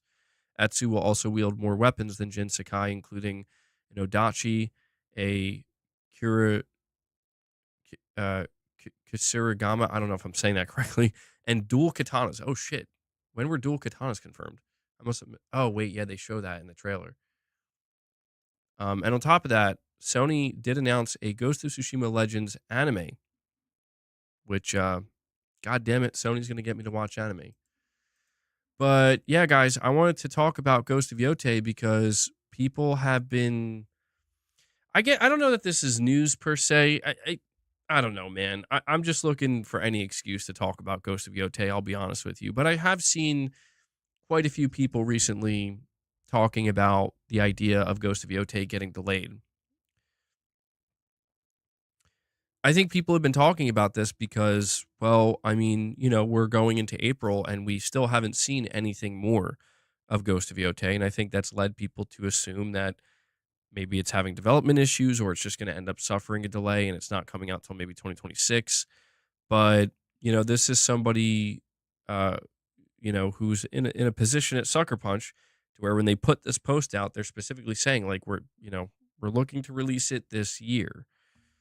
I have been saying for a little while now that I think Ghost of Yotei is done. I think the game is pretty much wrapped up and they're just polishing it. They're just getting it as polished as it can possibly be. I think that Sony already knows what month they want to launch it. If I had to guess, I think they're just trying to um I think they're obviously trying to wait it out to hear about GTA 6 to find out like when GTA 6 is launching so that way they can comfortably settle like confirm the date that they have in mind because there is the possibility if they give the release date for Ghost of Yotei too early or before, not too early, but before GTA 6 gives their release date, they might have to move it, which I think they're prepared to do. But I think this game's pretty much done. Lux, you're saying Assassin's Creed scared them. Yeah, brother, like, you know what? That Assassin's Creed, though.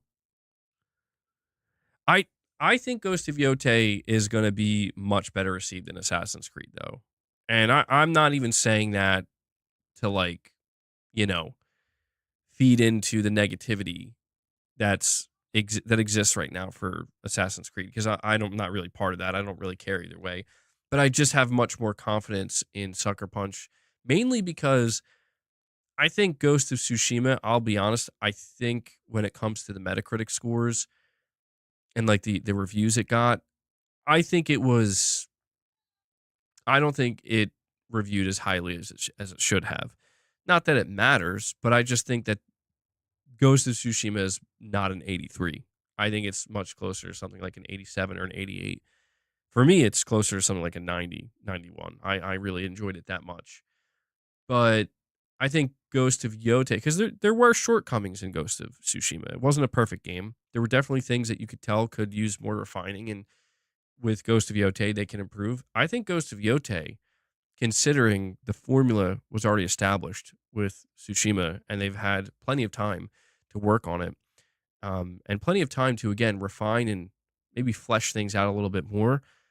I think Ghost of Yotei could be that game that really elevates Sucker Punch. I think Tsushima did it in a big way for them, but I guess what I'm saying is, I think after Ghost of Yotei releases, I could see a lot of people basically turning and being like, they're like Sucker Punch is my favorite PlayStation studio now. They're like the number one studio now. I could see it being that, that successful. There is always the concern, obviously. I mean, I've tried to get away from those conversations that people constantly bring up where it's like, they're woke, they're going to write a bad story, they're going to write a woke story, so on, yada, yada, yada. It's like, I don't know, man. I don't feel that way at all. I really don't. The more I think about it, the more I think about how good Ghost of Tsushima was and what it is that made Ghost of Tsushima a good game. And yeah, to be fair, like prior to Ghost of Tsushima, Sucker Punch also succeeded with Infamous, and I think people would like to see them return to Infamous. It'd be cool to see one day. But Ghost of Tsushima Director's Cut has a 92 on PlayStation. Oh, I didn't. Yeah, I get. You're right.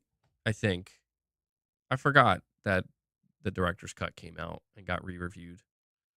To me, that sounds more.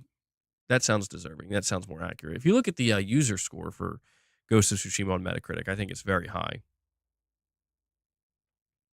But yeah, man, I think Ghost of Tsushima is a game that I just think really, again, it elevated Sucker Punch. It's one of my favorite games, and I just can't help but be extremely excited for Ghost of Yotei, and I am confident it is going to come out this year. I would be surprised if it got delayed because I remember last year when it was first announced,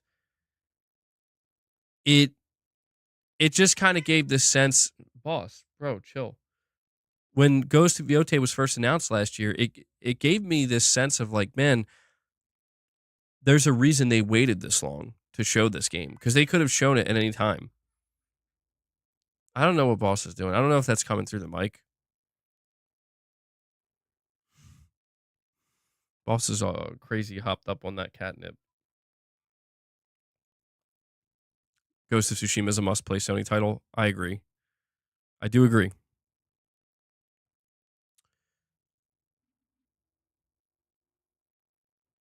I think we're going to see Ghost of Yotei either at, well, I don't know if it's going to be a state of play or a showcase, but I think it's going to be a headliner this summer for Sony. I think that they're going to have more to show than just Ghost of Yotei, but I think, see, what I'm really interested in finding out is how much more we're going to see of Death Stranding 2, because Death Stranding 2 is coming out June 26th at the very end of June. I have no doubt in my mind that Sony is going to do a show prior to that. They're going to do it on, hey, they're going to do the show either in May or the first week or two of June, maybe the third week of June. But I think it will be before Death Stranding 2 comes out. And so this is why I am leaning a little bit more towards showcase potentially, because they could show Death Stranding gameplay. They could show Ghost of Yotei gameplay. They said they want to show Saros gameplay. I mean, those three alone would make it a great show. But if they want to throw in a little something for Wolverine, maybe. Uh-oh. Johnny Gaming says, that super chat's crazy. Saying, will the new Ghost have a PMS debuff? Lux, that's, I'm going to say no. I'm just going to keep it that simple. I don't think that's going to be a mechanic. Oh man.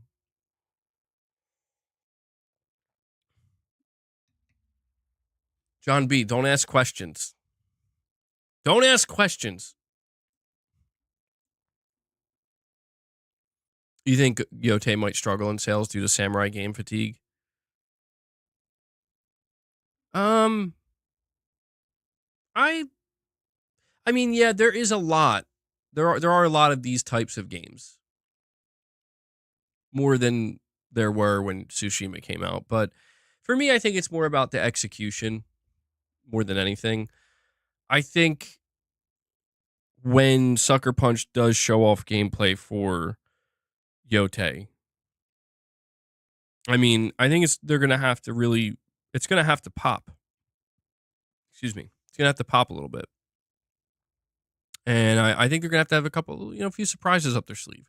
Not necessarily that mechanic, Lux. I'm not talking about those type of surprises. All right, Gaming Survivor. I appreciate you hanging out, bro. Still haven't got a membership gift though either. Damn.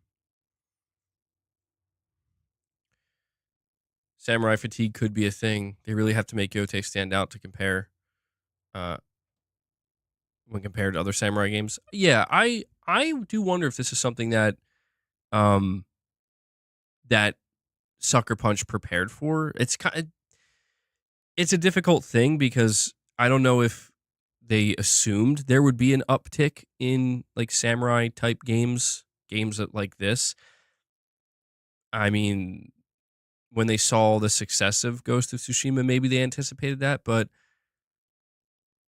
I think the one thing that Ghost of Yotei has going for it that the other games don't is that it is a sequel to Ghost of Tsushima. And I think for a lot of people, Ghost of Tsushima is like the best samurai game they've played. Not if not ever, just like top 3, right? I mean, out of all the samurai games they've ever played. And I think for a lot of people, it is number 1. I've seen a lot of people say that. It's like their number 1 open world. For some people, I've seen it's just their number 1 game in general. And I think people knowing that this is a sequel to that game specifically, I think it will help it out. But I'm hoping for the best, man. I want to see Ghost of Yotei succeed. I want Ghost of Yotei to be better than Ghost of Tsushima in every way. That's what I hope for. I don't know that they'll succeed in that because, again, I think Ghost of Tsushima is an amazing game. I think it's a high bar.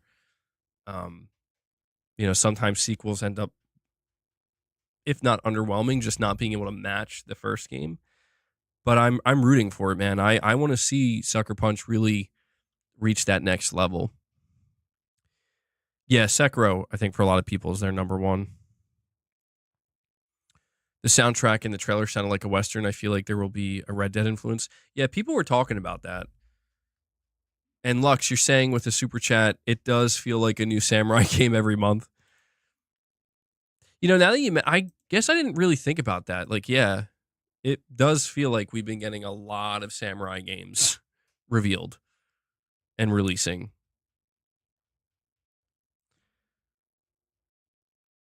I mean, shit, man.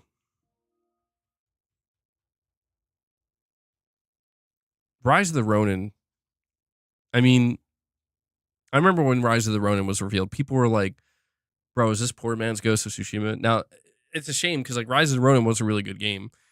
But there's no denying that like when we talk about the quality of like these different samurai games or these different games based in like feudal Japan and whatnot, there's no denying that if you play like Rise of the Ronin, it doesn't really hold up not hold up. It doesn't compare to Ghost of Tsushima. Like Ghost of Tsushima, in my opinion, is on another level. And that's what I kind of mean, right? Where it's like, I think we can get games like Rise of the Ronin, and they're like fine. I think games like Rise of the Ronin, those are the types of games that I think have more of a chance of really struggling.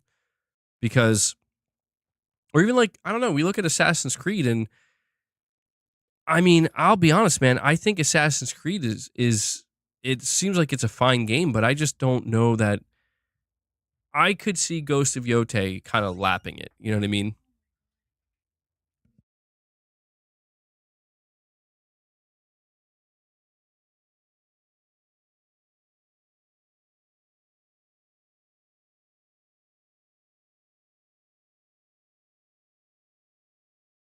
Sorry about that.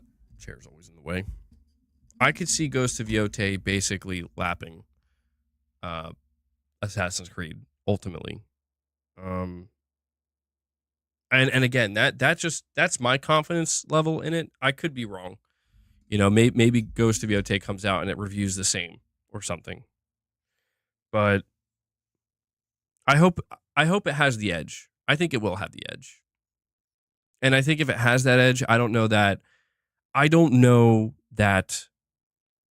Sucker Punch will have to worry too much about it not selling as well. But it would be bad, ultimately, I think. Or not bad, but just disappointing if Ghost of Yotei fails to reach the same heights as Tsushima. Because if that were to happen, then yeah, somebody might think to themselves, like, man, maybe the smarter move would have just been to make a Tsushima 2 starring Jin Sakai again. But I do believe that one of the reasons they wanted to do a different time period with Yotei was because, and I think they talked about this, they were kind of afraid that if they just did like a sequel to Ghost of Tsushima in the same like time period, it would have just been literally the same thing over again. You know, where they really wouldn't have been able to add much to it. To whereas them going 300 years into the future, you know, from the time Ghost of Tsushima took place, it gives them the ability to add a lot more. I think that makes sense.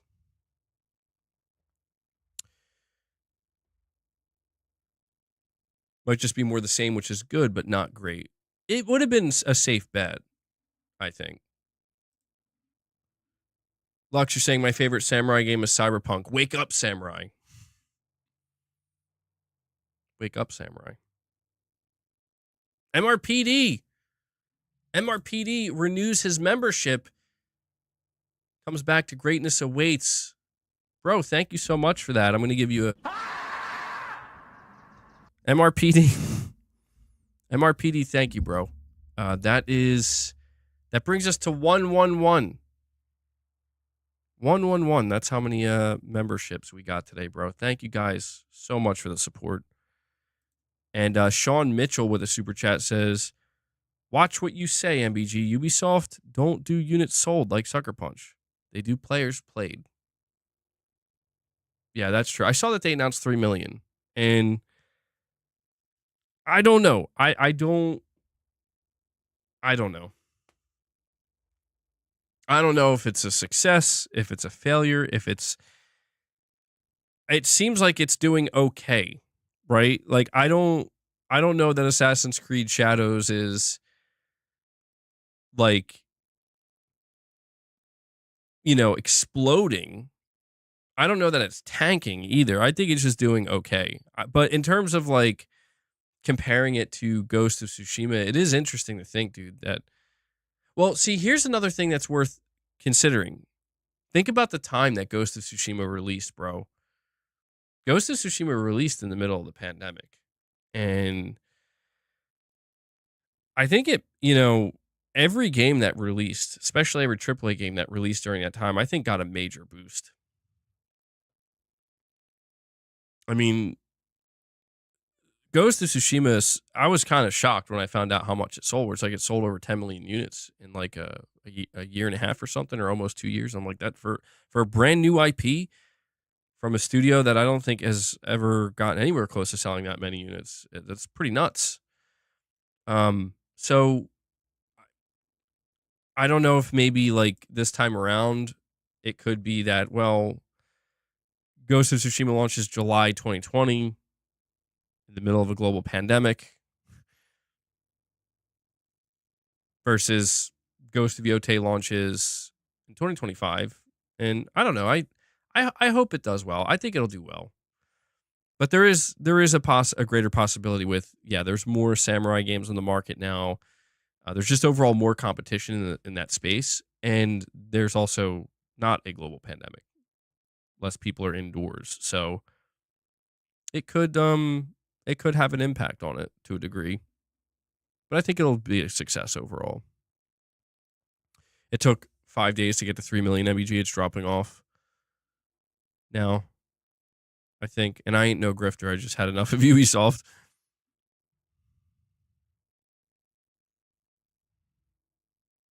What is the big differentiator by switching time periods? Isn't it still just a samurai game set in Japan? I mean, I think it just gives them a little bit more leeway, I guess, to be able to. I don't know. I mean, I would assume weaponry is the big thing, you know? That's my guess. Is the big thing is we're going to be able to, you're going to have firearms, you're going to be able to use different weapons. And I am interested to see how that translates in Ghost of Yotei, because in Ghost of Tsushima you just got to use a katana, and that was fine. Like, I mean, they did such an amazing job with the combat, and the katana and how it felt, that it's like, yeah, I don't need to use anything else. I mean, you had a bow, of course, but this time, the idea of you'll be able to just use a bunch of different weapons, including firearms. I could see that changing things up quite a bit. But I think, if I'm not mistaken, it's set in like, I think they said 1603 or something. Like something going on during that time period. People were trying to tell me, like in that time in feudal Japan, like based off of the story that it seems like they're trying to tell of this woman seeking revenge for the death of her family. Something going on in that region of Japan at that time. False. You had a blowgun in Tsushima. True. You did.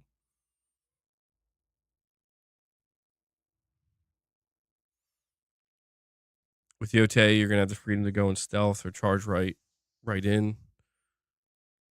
You could do that in Tsushima as well. I will be interested to see how they hopefully improve the stealth in Yotei, because I feel like that was one area where it was done pretty well in Tsushima, but I think it could have been handled better. Did I take down my GTA stream from yesterday? I didn't take it down. It got copyrighted. That music I was playing in the background, I didn't realize was copyrighted. So, sorry about that, MRPD. Yeah, I think that there's a lot of potential for them to improve stealth in Yotei for sure. Because, again, it was pretty good in Tsushima, but you could definitely, you could definitely tell that it was a bit stiff. Didn't flow as well. I'd like to see some AI improvements as well. Lux, you're saying hopefully the voice actress doesn't promote it. Yeah, dude, that's the thing, man. There's no need for that. I think that there's already a wave of negativity due to people looking into the voice actress and seeing that she's a political activist, basically. Not good. It's like that's not going to help the game. At the same time, though, like if as long as it's just, yeah, that doesn't matter, right? Like that doesn't matter. Like what she's doing in her personal life and her political beliefs and whatnot has nothing to do with the job she's doing. What she's doing to get paid, because she's getting paid to do this job. She's getting paid to act out a script that was written by professional writers. And I'm assuming the same writers that worked on Ghost of Tsushima, right? So as long as they just keep these two things separate, then I don't see any problem. I don't see any problem. Look at what Rachel Zegler did to Snow White. LOL. Yeah, well, see, that's what I mean. Yeah, that's what's happening with Snow White right now for Disney. Is I think the epitome of like nightmare, nightmare, nightmare. Like it is truly the culmination of you see what happens, guys. You see what happens when you take it all away, when you let it when you let it go this far. No, we're not comparing Snow White to Ghost of Yotei. At least I hope we're not. Did bro just compare Snow White to Ghost of Yotei? What is going on, bro? But I mean, I do think that the Snow White situation is. I haven't been paying much attention to it, but I've been seeing it like trending and stuff, and to me that just seems like an instance of like, in case you were wondering, no, not all publicity is good publicity. There is bad publicity, and it can seemingly do damage, because it seems like this. Again, I haven't been paying close attention, but from what I'm reading, like that pops up, it seems like this movie's tanking bad. You know what the funniest thing to me though was? I did catch this one headline from a review. Is the actress Gal Gadot or whatever? She's been criticized heavily for being just a terrible actress or just a bad actor. Like she just can't act. She's super flat and just has like no talent. And apparently in this movie, she like gives her worst performance ever. And I'm like, this is crazy, bro. Like, if this is true, if this person is this bad at, because that's their job, right? Like, your job is to be an actor. You think Wonder Woman's great? Well, to be fair, yeah, it's hearsay, bro. I haven't watched the Wonder Woman movies. I've just seen some clips that people throw up, and I'm like, oh, that's, I don't know. But to be fair, though, like, one of my favorite actors is Keanu Reeves, and Keanu Reeves has had roles where he was just bad. Kal-El, no. And so, like, I get it, man. Like, there's leeway. Like, there are actors and actresses that have certain performances that maybe don't really hit the mark, and it doesn't mean that they're that bad, right? At least you would hope not. But that it kind of reminds me a little bit of how, like, dude, there are some Keanu Reeves performances that are so. What was that? There was that one movie that Keanu Reeves was in that I think he just did so bad in it, or at least some of the scenes he did. So it was the Dracula movie that he was in. Like, he couldn't do the accent right. And I've seen clips of it pop up. I'm like, this is the funniest thing ever. Oh yeah, The Day the Earth Stood Still. I forgot about that movie, bro. That movie was fucking weird. I think I saw that in the theaters. And you're like bringing back the memory. Wasn't Will Smith's son in that movie as the kid? What Jaden Smith, is that his name? And I think he, like, everybody hated him in that movie because he just, like, I'm not saying it's his fault. He was a kid, but, like, I guess he was told to, like, play this part or, like, just be a whiny, annoying kid the whole time. John Wick is good, yeah.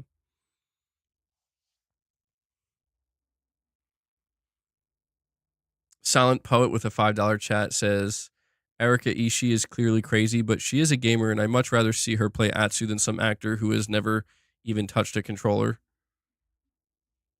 You're saying is she crazy?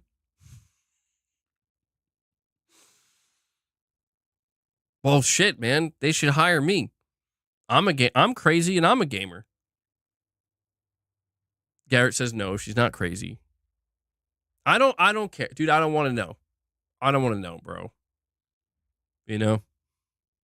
It's like when I see the woman who played Abby. What's her name? She's pretty well known. And I can't remember her name, but she's been in so many different games. And, like, the less I know, the better. Because, like, she seems like a really, really nice, wonderful woman. You know? And it makes, yeah, Laura Bailey, there we go. And I felt bad, dude, because it's like, she was getting harassed and shit. And it's like not her fault. Like, bro, she's just an actress doing a fucking job, you know? And that's why I just think sometimes it's better to just keep this shit, separate the art from the artist. Sometimes you can't.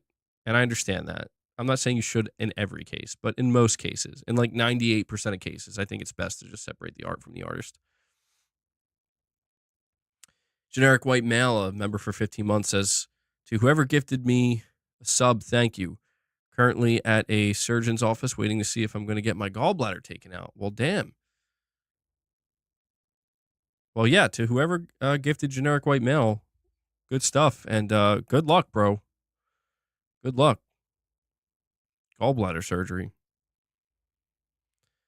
John B., you're saying I'll judge the game on the game's merits, nothing more. There you go. Yeah, you can't go wrong with that. I think that's the best approach.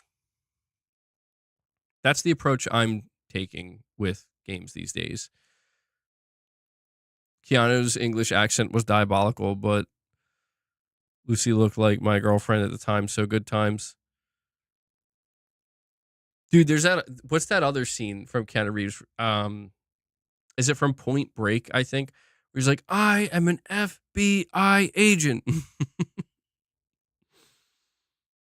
I've always loved Keanu Reeves, dude. I grew up watching him, and I saw this video recently on WB's YouTube channel where they were promoting, I think, the 4K Blu-ray of Constantine, which came out in 2005, and they're making a sequel to it.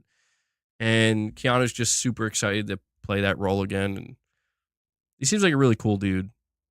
And yeah, man, shout out to Keanu. Sony, get Keanu in one of your games. I've seen that, bro. Okay, I've seen the movie Knock Knock. What a weird movie. Like one of the weirdest movies I've ever seen, and the fact that Keanu was in it just made it that much stranger. It's a pretty decent movie overall, though. Yeah, I guess it's kind of like a thriller in a way. Like it really kind of messes with your head a bit.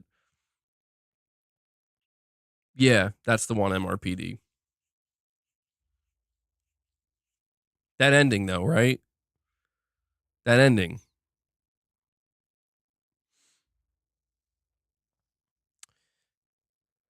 Oh yeah, the ballerina movie. He's reprising his role as John Wick. Apparently, there is going to be a John Wick 5, which is confusing to me. Johnny Mnemonic, I think. Yo, Point Break was a great movie. The original Point Break, Keanu Reeves, Patrick Swayze. That was an awesome movie. I got to be honest, though. I think my all-time favorite Keanu role when it comes to his filmography, I think I got to give it to The Matrix. I do, especially The Matrix 1. Like I'm not counting the last Matrix, by the way. Speed, oh dude, Speed was incredible. Speed was another amazing one. But I'll never like The Matrix is what got me into so many things, but it also was what got me into like, wow, I'm like, dude, Keanu Reeves is awesome. He's awesome. Like that's Neo, bro. I'm not counting the last one though, the Matrix that came out in 2021. We don't talk about that. Bill and Ted. I saw that. Yeah. I saw all three of those movies. Sony, you got to get Keanu in a game, bro. Speed was an awesome movie. Hardball. That was a pretty good one. Underrated. There's another one. And actually, I think, Gene Hackman, I think, he just passed away. The Replacements, I think, it's like a football movie. That was a good one. Yeah. Get Nicolas Cage in a game. Nicolas Cage is in Dead by Daylight. Lux, you're saying Point Break is a great love story about two dudes.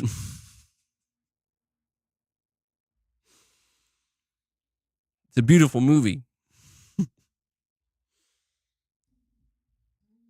Can't show it on here, but have a picture with Keanu from the time I met him. Oh, dude, that's awesome. That's awesome, dude. Okay, I feel like you live in the dream life. You got to see Chris Cornell live, met Keanu Reeves. Very cool. Love that movie, but it was stupid AF. What was that ninja movie he did? What was it, like 47 Ronin or something? I think that was like a mega flop. I think that like almost ended his career. Cage and Keanu in a buddy cop movie. Oh my God, make it happen. Holy shit. Now that sounds good. You met him at an after party at an awards show. That's sick, dude. I'm jealous. Your friend is an extra in that? Well, yeah, we need a game starring Keanu. Well, you know what's weird? Well, it's not weird. I don't know why I'm using the word weird. What's interesting is this was like a couple years ago. Lionsgate they pretty much announced that they're trying to shop around John Wick to a AAA developer. They wanted to make a AAA John Wick game. And I remember at the time saying, like, Sony, Doesn't even have to be exclusive, but just Sony, bro. Come on. Get one of your studios on this. Well, I don't know. Which Sony studio could make a good John Wick game? I think Rockstar could make a great John Wick game, but obviously they're busy. Could Remedy make a good John Wick game? Maybe. Remedy would be a good one, but they seem busy too.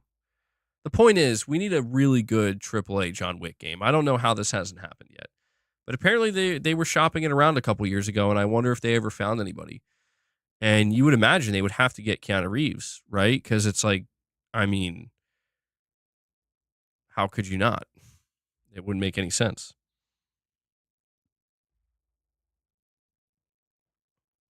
Yeah, apparently they are making John Wick 5. I don't know that I would get Santa Monica to do it.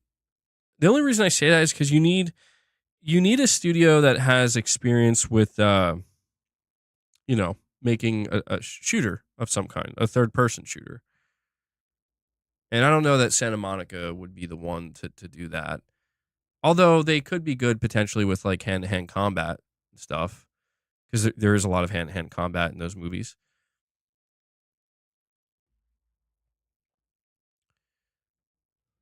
Well, okay, that's true. That's true. You're saying Atreus shoots plenty. That's true. You know what I mean, though. Like modern firearms. You think Naughty Dog could do it? I remember Neil Druckmann saying that he would want to make a Punisher game. Bro, why couldn't we get that? No offense to Intergalactic. Maybe Intergalactic will be one of the best games ever made, but man, getting a proper Punisher game made by Naughty Dog would be fucking sick. Now that feels like it would be awesome. Gorilla? I don't know. I'd feel nervous about Gorilla making a Scanner Darkly. I forgot. Yeah, there's like these like movies that he's been in that I forget about. Silent Poet, you're saying if Atsu is likable, that will be bad for Naughty Dog. You think so? Yeah, the presumption here is that this new character in Intergalactic, Jordan, is not going to be likable. And I mean, I don't know. She doesn't seem. She just seems like she gives that vibe of like, whatever, you know? I don't know, dude. I don't know. I'm nervous. I'm a little bit nervous about Intergalactic, but we'll see. Garrett's like, here we go again. All right, Garrett, hold on. I'm gonna twist it this time. You ready? Neil Druckmann saying the game is playable internally, and he's saying it's awesome. Now, I'm not saying I trust Neil Druckmann that much, but I think he's saying that we're just seeing the very tip of the iceberg. I'm rooting for this game. I'm telling you, I want to see Naughty Dog flip the conversation on its head. I'm rooting for Naughty Dog to do that. And the way that they do it, they show gameplay that people are like, holy shit. And suddenly nobody gives a shit about the character. Like, I want to see gameplay so good and so compelling that people are like, I don't even care about this character, bro. I need to play this game. You know? That would be great. I would love to see Naughty Dog elevate themselves from a gameplay perspective. Because I feel like The Last of Us represents, like, The Last of Us gameplay is incredible, right? But I think when you think of The Last of Us, I think that represents an elevation from a storytelling standpoint of like The Last of Us 1, The Last of Us 2, just weaving a really intense, deep, hard-hitting story that just, it's so intense that the people talking about the gameplay kind of takes a back seat. I would like to see it go the other way around this time, where it's like people aren't really focused on even what's going on in the story. They're just like, bro, this gameplay. That'd be awesome. You don't think it's coming in 2026 at all on MRPD? We did talk about that a little bit. Lux, you're saying John Wick would be a third-party dev for multi-release.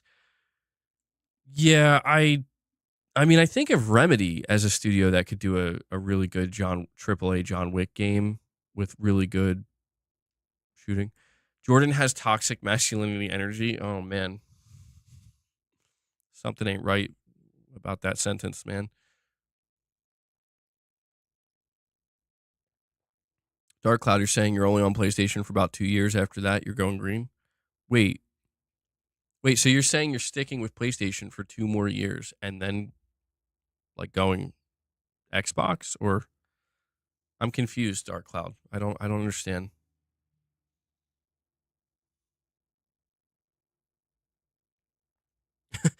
Garrett, you're saying he's been saying nonsense the whole time.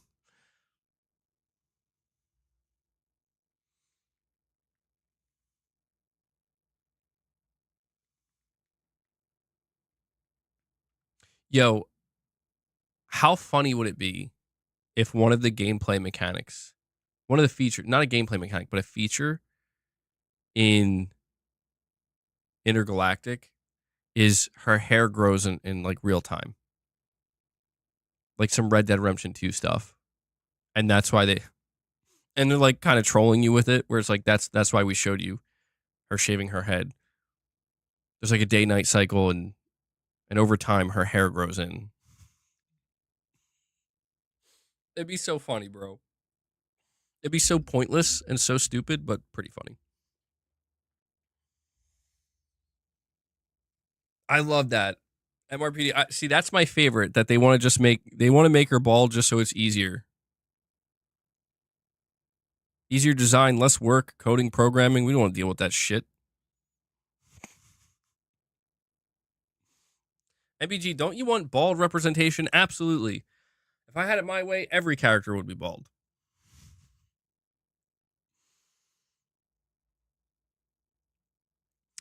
They should have modeled it after UMRPD. That's funny.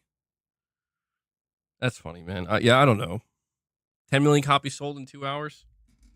GTA 6 numbers. All right, guys. We do have a couple more things to discuss before we wrap up today's stream. Let me see here. So let's talk about this new Batman game for a little bit. All right. So I came across this write-up from Push Square. It says, with development cycles so long these days and the PS5 generation already way beyond its halfway point, it's perhaps not a surprise to see developers beginning to think about next generation consoles like the PlayStation 6. It's certainly something that's on the mind of UK studio Rocksteady, as a new job listing for a senior core engine programmer explicitly mentions that candidates will enable the team to deliver the highest quality game experience on our target hardware, including high-end PC, PS5, Xbox Series X and S, and the next generation of consoles. The project, which is expected to be a new single-player Batman campaign, will use Unreal Engine 5, as there are various references to Epic's technology throughout the job listing. As was the case with the current generation, we would expect a long cross-gen period once the PS6 releases. So it's not really surprising to learn that this project will target both the PS5 and next-gen systems. It's going to be interesting to see how consumers feel about that, though. Some people complain they still don't think the PS5 has delivered enough value, as many of its biggest games can either be played on PS4 or PC. Either way, it's fascinating to see job listings slowly starting to openly reference next-gen hardware, with the PS6 potentially due out in 2028 and games taking at least 3 to 4 years to make, sometimes longer. We're sure this is just the tip of the iceberg. So, yeah, this to me is not like shocking in any way, but we're beginning to hear more and more about this next generation Batman game. And it's worth noting there was a rumor that Sony apparently was trying to lock down exclusivity for this game. We don't know if they did. I don't know that it would be necessary at this point in time, but we know that Sony has done that in the past. Maybe this is like a big game that Sony wants to try to have to market the PlayStation 6 or whatever. But yeah, man, we have Rocksteady pretty much openly confirming that their next game they're developing, which is this single player Batman game, is in development for not just current gen consoles and high end PC, but the next gen consoles as well. And it's also interesting because they say consoles, right? Like they're not just saying, like they did mention Xbox. So this tells me, if they're saying this in job listings, this tells me that maybe there is no exclusivity deal. But yeah, man, Unreal Engine 5, next gen Batman game, cross gen Batman game, Rocksteady. How are we feeling about this? I mean, do we have confidence in Rocksteady? Do we care anymore? I mean, there was the Batman Arkham trilogy. I think people loved that, obviously, but does it kind of feel like, I don't know, does it kind of feel like maybe they've they've lost too much goodwill? I mean, we have to remember that Rocksteady's kind of a shell of their former self. The founders left. They had a lot of layoffs. John V says, "Show me the game, then I'll decide." Beast Mode's excited. One bad game doesn't destroy the many great games. MRPD, you're saying they know they shot themselves with the live service, so they're going all in with a single player Batman game now. You're hopeful for a new Batman, not holding breath. Perfect Image wants Batman Beyond. Wasn't there a rumor that that's what they're doing? You do have to wonder, like, how they're going to handle it, you know? Because they really, I think, did not everything they could possibly do, but they really did a lot with the Batman Arkham games. And I do feel like, unless it's just going to be another Batman Arkham game, if they're, doing something like Batman Beyond would be really interesting. I have to admit, my interest is peaked, right? Like, I don't have like raw excitement because it's like, yeah, bro, this game probably isn't coming to like 2028 or 9 or something. So can't really feel excited. Also, the fact that your last game tanked. This is one of these situations where it's like, I'm not willing to give Rocksteady the benefit of the doubt so freely, where it's like, yeah, I'll just assume this will be great.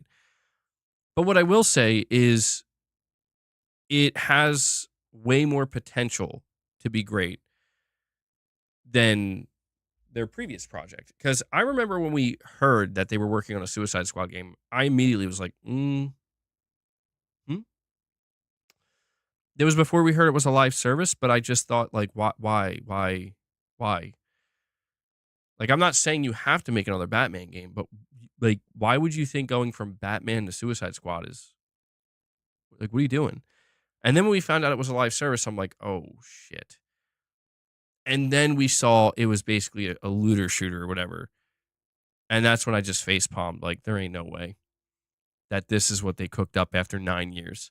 So I feel like with having a disaster on that level after finding such success with the Arkham series, I think like the template right now, it's I'm not saying they can't screw it up, but it's like you got to, surely they understand, like, you just got to get back to the fundamentals here.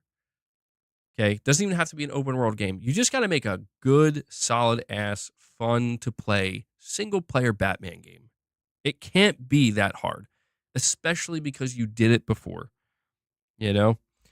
I don't think it'll be like a remake or anything like that, but again, I don't have excitement, but I do have a little bit of confidence. I do. I have a little bit of confidence that, all right, guys, you really did shoot yourself in the foot. But I think they understand what went wrong, what they messed up, and the fact that they're going back to Batman tells me that they are in a bad position, because it's like, yeah, man, I mean, what else are you going to lean into at this point? You can't take any risks. Like, every risk, they spent all of their risks on Suicide Squad. So I think now it's just a matter of, you got to make another Batman game. Can you guys do that? You can do. Yeah, I know you can do that. Just do it. And I think people will be relieved, right? Like, even though it's going to be years from now, and it being a next gen game has a lot of potential of like really being a great looking game and doing some really interesting things, maybe with some new features of these consoles. But I think if they show this game, they can't be stupid about it and be like, here's a CG trailer. Like, no, you're coming off a Suicide Squad. Like you got to just show the game when it's going to be a while from now, but you got to show it. You got to make sure people are walking away being like, yes, we're all right. We're back. Right. I think people will happen. Or sorry, I think people will be happy. I read the word happen. You think someone is striking the tracks? That must have been what happened to you. Kane, what are you talking about yesterday's stream? Oh, you're saying just a heads up, I have a playlist on lo-fi and CS tracks. I know some tracks were missing from that list. I went to check and the original artist privated the songs. Oh, yeah, yeah. I think that is happening. Yeah, sometimes they're like kind of changing what they want to do with it. I think I'm just not going to use background music, honestly. Like if I were to use anything, I think I'll just use like the PS5 home screen sound or whatever. It's just not worth it, you know. Every time I try to like watch stuff, and I put on Key and Peele in yesterday's stream too, that also got copyrighted. So always got to be hyper vigilant of what I'm doing. But yeah, man, I think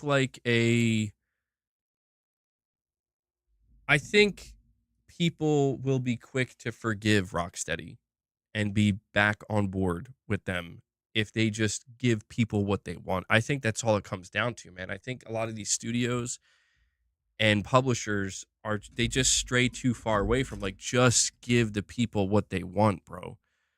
You know? Like if you can't make a single player Justice League game because it's too whatever, you can't figure it out. You can't make a single player Batman game because you can't figure it out, or a single player Wonder Woman game because you can't figure it out, whatever. Then just give people what you know they'll be okay with, which is give us a solid single player Batman game.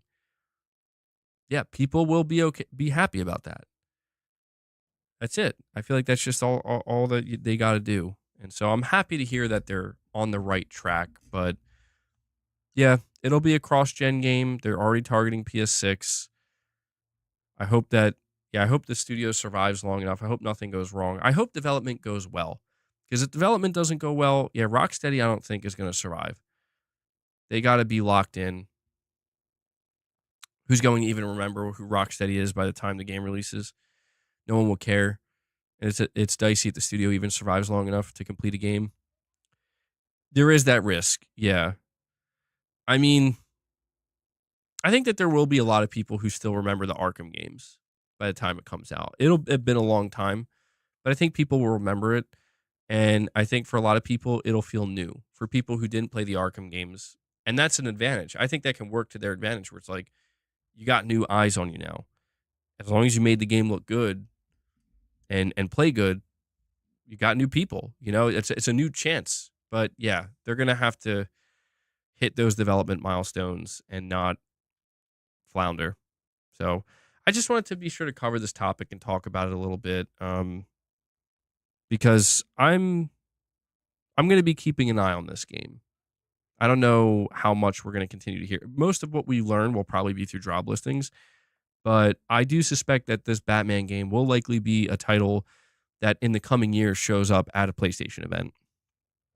Because even though I'm not convinced Sony locked down exclusivity, because I don't think there's any point to doing that, I would imagine they want to market this game. Sony marketed the Batman Arkham games, and that seemed to do really well for them on PlayStation 4. So, PS6 next-gen Batman game reveal. So I think I'm going to save the... Oh, wait, hold on. Here we go. All right, I do want to move on to the final topic that I wanted to discuss with you guys, which is the Liza P DLC. So the Liza P DLC was revealed at the most recent State of Play, but oh, hold on, I knew that was going to happen. I lost it. Give me a second, and I will apparently not find it.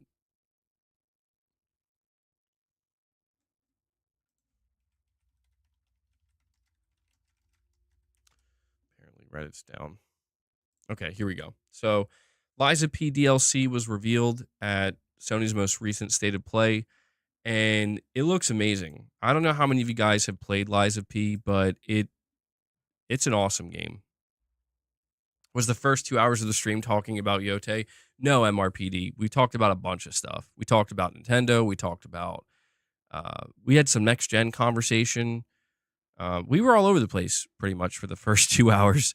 By the like when you came in, I think that's around the time we started talking about Ghost of Yotei. So yeah, this is the problem, man. Like I never really know what to title my streams, as I said, because whatever I put in the title, it's never a guarantee that we get around to talking to it, and when we get around to talking to it is always a mystery. But that's just the nature of the live stream. You know, it's the nature of the open dialogue with the chat. How hard is Liza P's? Is it like Demon Souls? Um,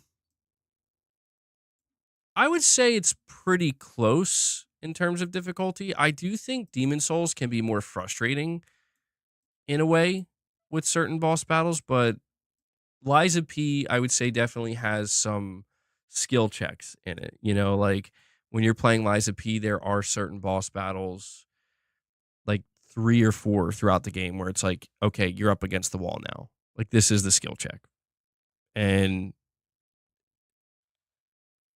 I'm trying to remember if I really, the only time I remember really getting pissed off at Liza P in terms of just like, okay, now I'm raging because it's like getting too hard, was the optional final boss. And then especially when I went to fight that optional final boss in New Game Plus, which you don't have to do.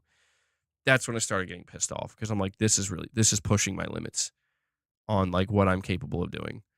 And I still overcame it somehow. I can't believe it. I mean, I got desperate, but I persisted and I overcame. But if you like Demon Souls, I think you would really like Liza P. Liza P is easily one of the best Souls likes I've played. But it says here Liza P's game director Jiwon Choi, I hope I'm saying that correctly, reckons the upcoming Overture DLC will take veterans upward of 15 to 20 hours to complete. And I get the impression it will take me far more to put down. Overture is not a complete separate piece from the base game, and there's a lot of interconnectivity between the two. This is what he told Games Radar Plus via an interpreter at GDC 2025. So developing the expansion was almost like an effort to complete the Liza P experience, and that was challenging. The DLC throws you back in time to experience the puppet massacre at the heart of Krat City's tragic history, paired with the vengeful path of Leia and legendary Stalker. It's overflowing with new bosses, weapons, and areas, and almost sounds like the final third act of the game. For an experienced Liza P veteran, we estimate Overture will take about 15 to 20 hours. It could be more. It depends. For context, How Long to Beat puts the average Liza P run with a fair bit of side content cleared around 36 hours.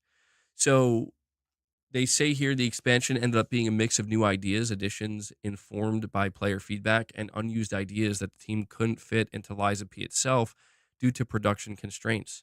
Choi previously compared it to the game equivalent of a director's cut, a sort of developer's cut. I mentioned that it almost sounds like the final third of the game, and Choi said it was a concerted effort to really choose the best content to include in this expansion.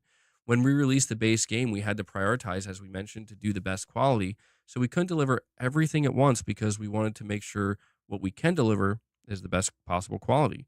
He continues, but when we actually released the base game, we also received a lot of great feedback and wonderful fan reception and reaction. And that kind of gave us a chance and opportunity to really deliver everything that we wanted to deliver in the expansion. It was an idea that was being formed as we developed the base game. It says here, thinking of Overture's most recent trailer, which is chock full of boss fights, I asked if the DLC is a bit more boss dense than the base game. And he says, I wasn't really prepared to talk about the specifics of the volume versus intensity, but really what we were focusing on once you complete the Overture experience, we are hoping and expecting that your takeaway would be the developers really tried hard to broaden the set of experiences and boss encounters that you would experience in this game. So, just a nice little interview there that was conducted by Games Radar Plus, and I wanted to just talk about Liza P for a little bit. There was one other thing about Liza P that I wanted to mention regarding the DLC. I accidentally just closed the tab, so give me a moment to find it again. Here we go. So Push Square says, having taken so much inspiration from developer From Software's hugely influential run of modern action games, from Dark Souls to Elden Ring, it should come as no surprise that Liza P director Chao Ji Wan, I can't say his name right, dove into Night Rain's recent network tests and loved it. This begs the question, could we see co-op make its way to NeoWiz's dark fairy tale inspired world? The short answer is no, not in Liza P, which with the addition of the upcoming expansion Overture will be seen as complete, but for future projects, potentially even in a Liza P sequel. The sky really is the limit. Eurogamer put the question of co-op to the director, and he says, I've tried Night Rain, and it was very refreshing and new. That obviously gave me the impression that they're good developers. They always push their boundaries, imagination, and vision, and it shows. In turn, that for some reason motivated me to deliver the Overture experience as good as it could be.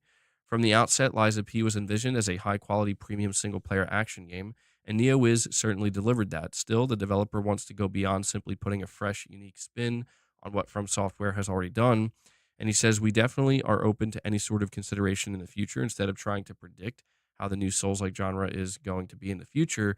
What we are focusing on is really finding our own color and the points of attraction. In the future, instead of pegging us into a certain genre, we, whoa, we want the fans to look at us and know what sort of unique components we deliver that they look forward to. I'll be honest, I feel like, so I gotta tell you guys, I didn't read that article beforehand. I'm gonna be just totally transparent. I feel like that didn't answer the question at all. Um, so my bad about that last one. I thought he was going to answer the question as to whether or not we're going to get some co-op in the future, and he just seemed to not. I think he just seemed to dodge the question. But it would make a lot of sense. I'm assuming there's going to be a Liza P sequel. But guys, I gotta say, I'm really excited about this Liza P DLC because it really sounds like it's going to be pretty much not the exact same size or length as the base game, but very close, like 2/3 of it. It's going to be 2/3. And Liza P was a long game, in my opinion. It was a longer game. It had a lot of meat on the bone. So, yeah, this seems like it's going to be one of the highlights of the year, man. At least if it's anywhere near as good as the base game was. And it, the way they're describing it, it sounds like, yeah, you're saying it won't have any padding. Yeah, it seems like it's more of an actual expansion. And what's interesting is the way he's making it sound is that there were a bunch of ideas and a bunch of stuff they wanted to have in the base game, but due to just timing and like they got to finish the game and wrap it up and get it out and deliver a product, they weren't able to put everything in there. And so this expansion is kind of giving them the breathing room to really get everything in there that they wanted to.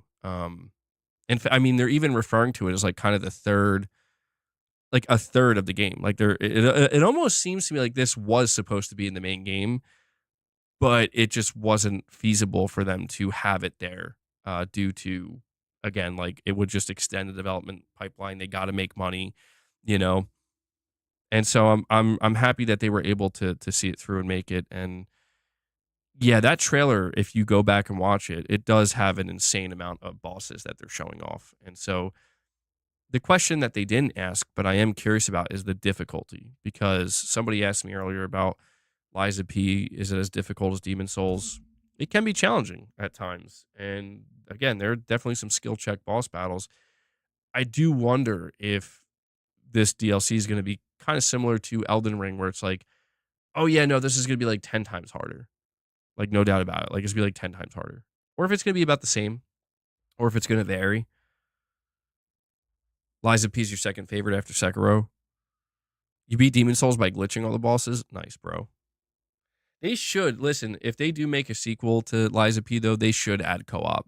This game, I think, yeah, the developer NeoWiz, they nailed it. They know what they're doing. I think that they have a formula now where they can make a Liza P universe, or a universe that's based around, like, you know, these old fairy tales and whatnot, and making Souls like games out of them. But they should consider adding co-op. They shouldn't force it if it doesn't make sense. If they can't make it work, but Dark Souls, Elden Ring, Bloodborne, they all do it and they do it well. And I think, yeah, when you look at the way this game is structured, you could definitely add that into it, and it'd be great.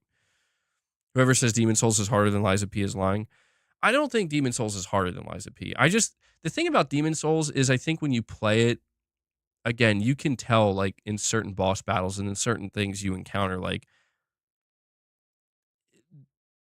there were like maybe some wrinkles, I guess is the way to put it, that needed some ironing out. And because it was From Software's first time and they were the pioneers of this new genre, basically, you could tell like there were some things that needed some ironing out.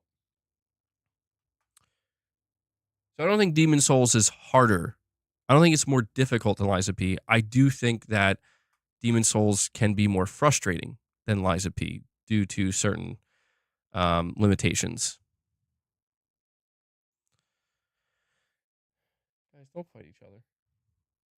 But guys, we are approaching the 3.5 hour mark, and I got to be honest with you, my back is killing me. Like I am in so much pain right now. I'm gonna have to take some medication. It's healing. It's just God. It's taken its good old time. I don't know what the hell I did to it, but I can't. I can't really. I don't think I can. Yeah, more ailments. I know, dude. I don't even like to talk about it because it's just the way I hurt my back is so stupid. It's just like I don't want to talk about it, um, but it was a really good stream, guys. I gotta admit, like the stream went really, really well, and I had a really good time talking with you guys today. Um, huge, huge thank you. Seriously, I mean, we are at 111 members, bro. No, I didn't hurt my back folding clothes. I was helping Mrs. MBG put a compression sock on, and I like when I went to go, like she was laying down and I was putting the sock on for her, and I like slipped and I just like went like this, and something in my back just was like, nope. It's so stupid. I'm like, what the hell, bro? Like I lift weights and shit. I lift weights. I'm moving stuff around and I'm okay. But I just like slipped trying to put a freaking compression sock on my wife, and it snaps my back is what it is. That's what it felt like anyway. Like this is bullshit. You've also tweaked your back just by moving. Come on, MBG. How can you lose to a sock? I'm telling you, it's the little things. It's the little things that you're not prepared for. They end up sneaking up on you, doing the most damage. But probably pulled a muscle you don't use that much. I can't tell if it's a muscle pull or something. It feels nerve related. That's the thing. It feels like a pinched nerve. And it's really, really painful. It's all about like how I'm moving and how I'm postured and whatnot when I have this problem. Because like, man, it is what the days go by. It'll heal. I've been down this road more than a few times. So,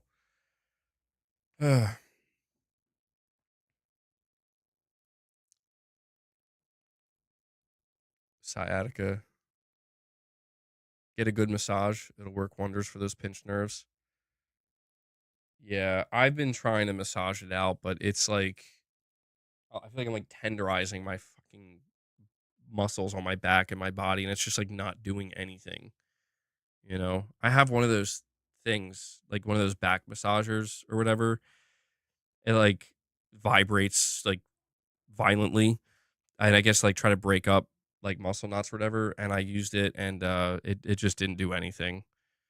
Just didn't do anything. I'm like, dude, it feels like my brain was just rattled, and I'm still in pain. But yeah, it's been like a trigger point that I've had for many, many years. Like when I was even a teenager, starting to lift weights, doing overhead presses. I remember just like if I went too heavy, and I didn't, I guess my body just like wasn't ready for it or whatever, and I just go up. It's like, oh, there it is, and then I'm out of commission for like a week and a half or longer. Got to see a masseuse. Yeah, I might have to. Guys, drop 20 more memberships so I can afford this masseuse. I might look into it. I don't know. It I don't imagine myself doing that though. It probably would help, like a professional massage, if I told them what my problem was.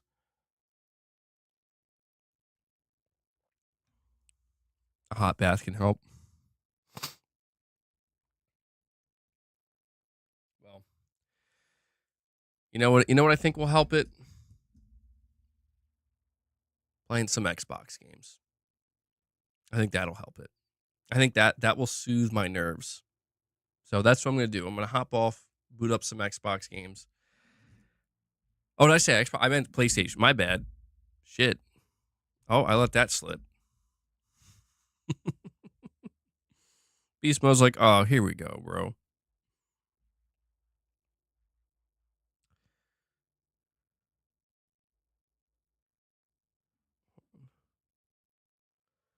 Are we doing Morning with the Misses? I'm not sure yet. Be on the lookout. Be on the lookout. Well. What I can say for sure, I can't promise a Morning with the Misses right now, but what I can promise is so oh shit, hold on. I don't even know that I can promise that either.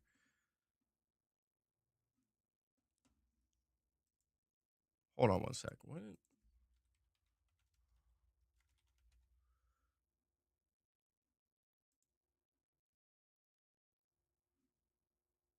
So the Switch 2 event is on Sunday, right? What time?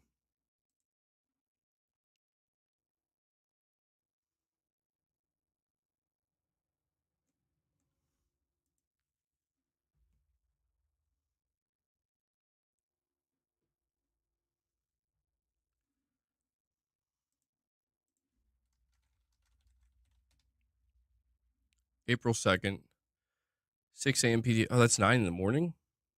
Bro, what? I mean, that's fine. I don't mind it being early. So that's going to be at 9 for me on a Sunday. That might complicate things. Like, not for me. I wanted to have Mrs. MBG come on for the Switch 2 event, but I didn't realize it was on a Sunday. So I might have to figure something out there. I've never had a professional massage. No, I never have. Never have.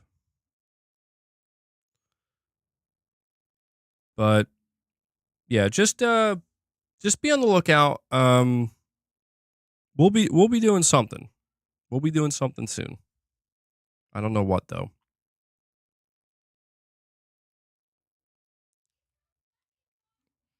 Oh, what the fuck am I looking at then? Hold on. Well, hold on. What the hell? You're right. Oh, I'm stupid, bro. Hold on, though. I'm stupid. So okay, yeah. It's Beast Mode's like, bro. April 2nd, so Wednesday. I'm like, no, dude, it's a Sunday. 9 a.m. on a Sunday, bro. 9 a.m. on a Sunday. My bad. I was reading the calendar wrong. Yes, Wednesday. So no problem. So Mrs. MBG will be able.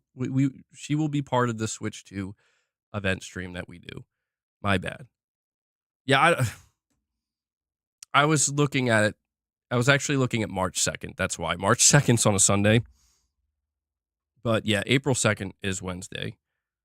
Yeah, I was very confused. That's why I was so confused because I was like, I thought I mapped this out already. I'm like, why? If it was a Sunday, I would have known.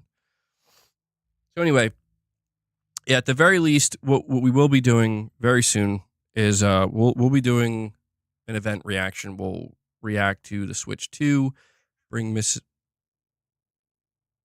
MBG on, and should be a good time. And when it comes to members content, just make sure you have your notifications turned on. But we'll be doing more members content. If not for the remainder of this month, going into April, we'll have more. We'll be getting back on schedule. The masseuse will just come to your house if you don't even have to go anywhere to get some relief. That sounds terrifying. That sounds absolutely terrifying. I can't, no chance. No chance. I can't bring somebody into my home and be like, all right, I'm gonna just lay down now and just gonna rub my body. I can't do it.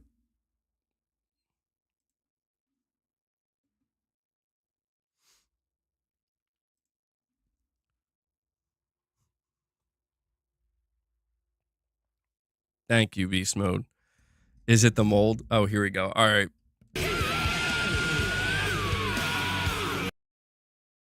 All right, that's it.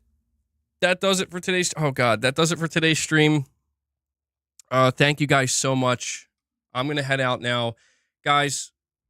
111 members, amazing stuff. Seriously, just want to extend a massive thank you for the support. Anybody who's dropped anything, super chats, direct donations, I'm able to do this here because you guys make it possible, and I really do enjoy these conversations and covering these topics and reacting to some of these events. So we will keep it going.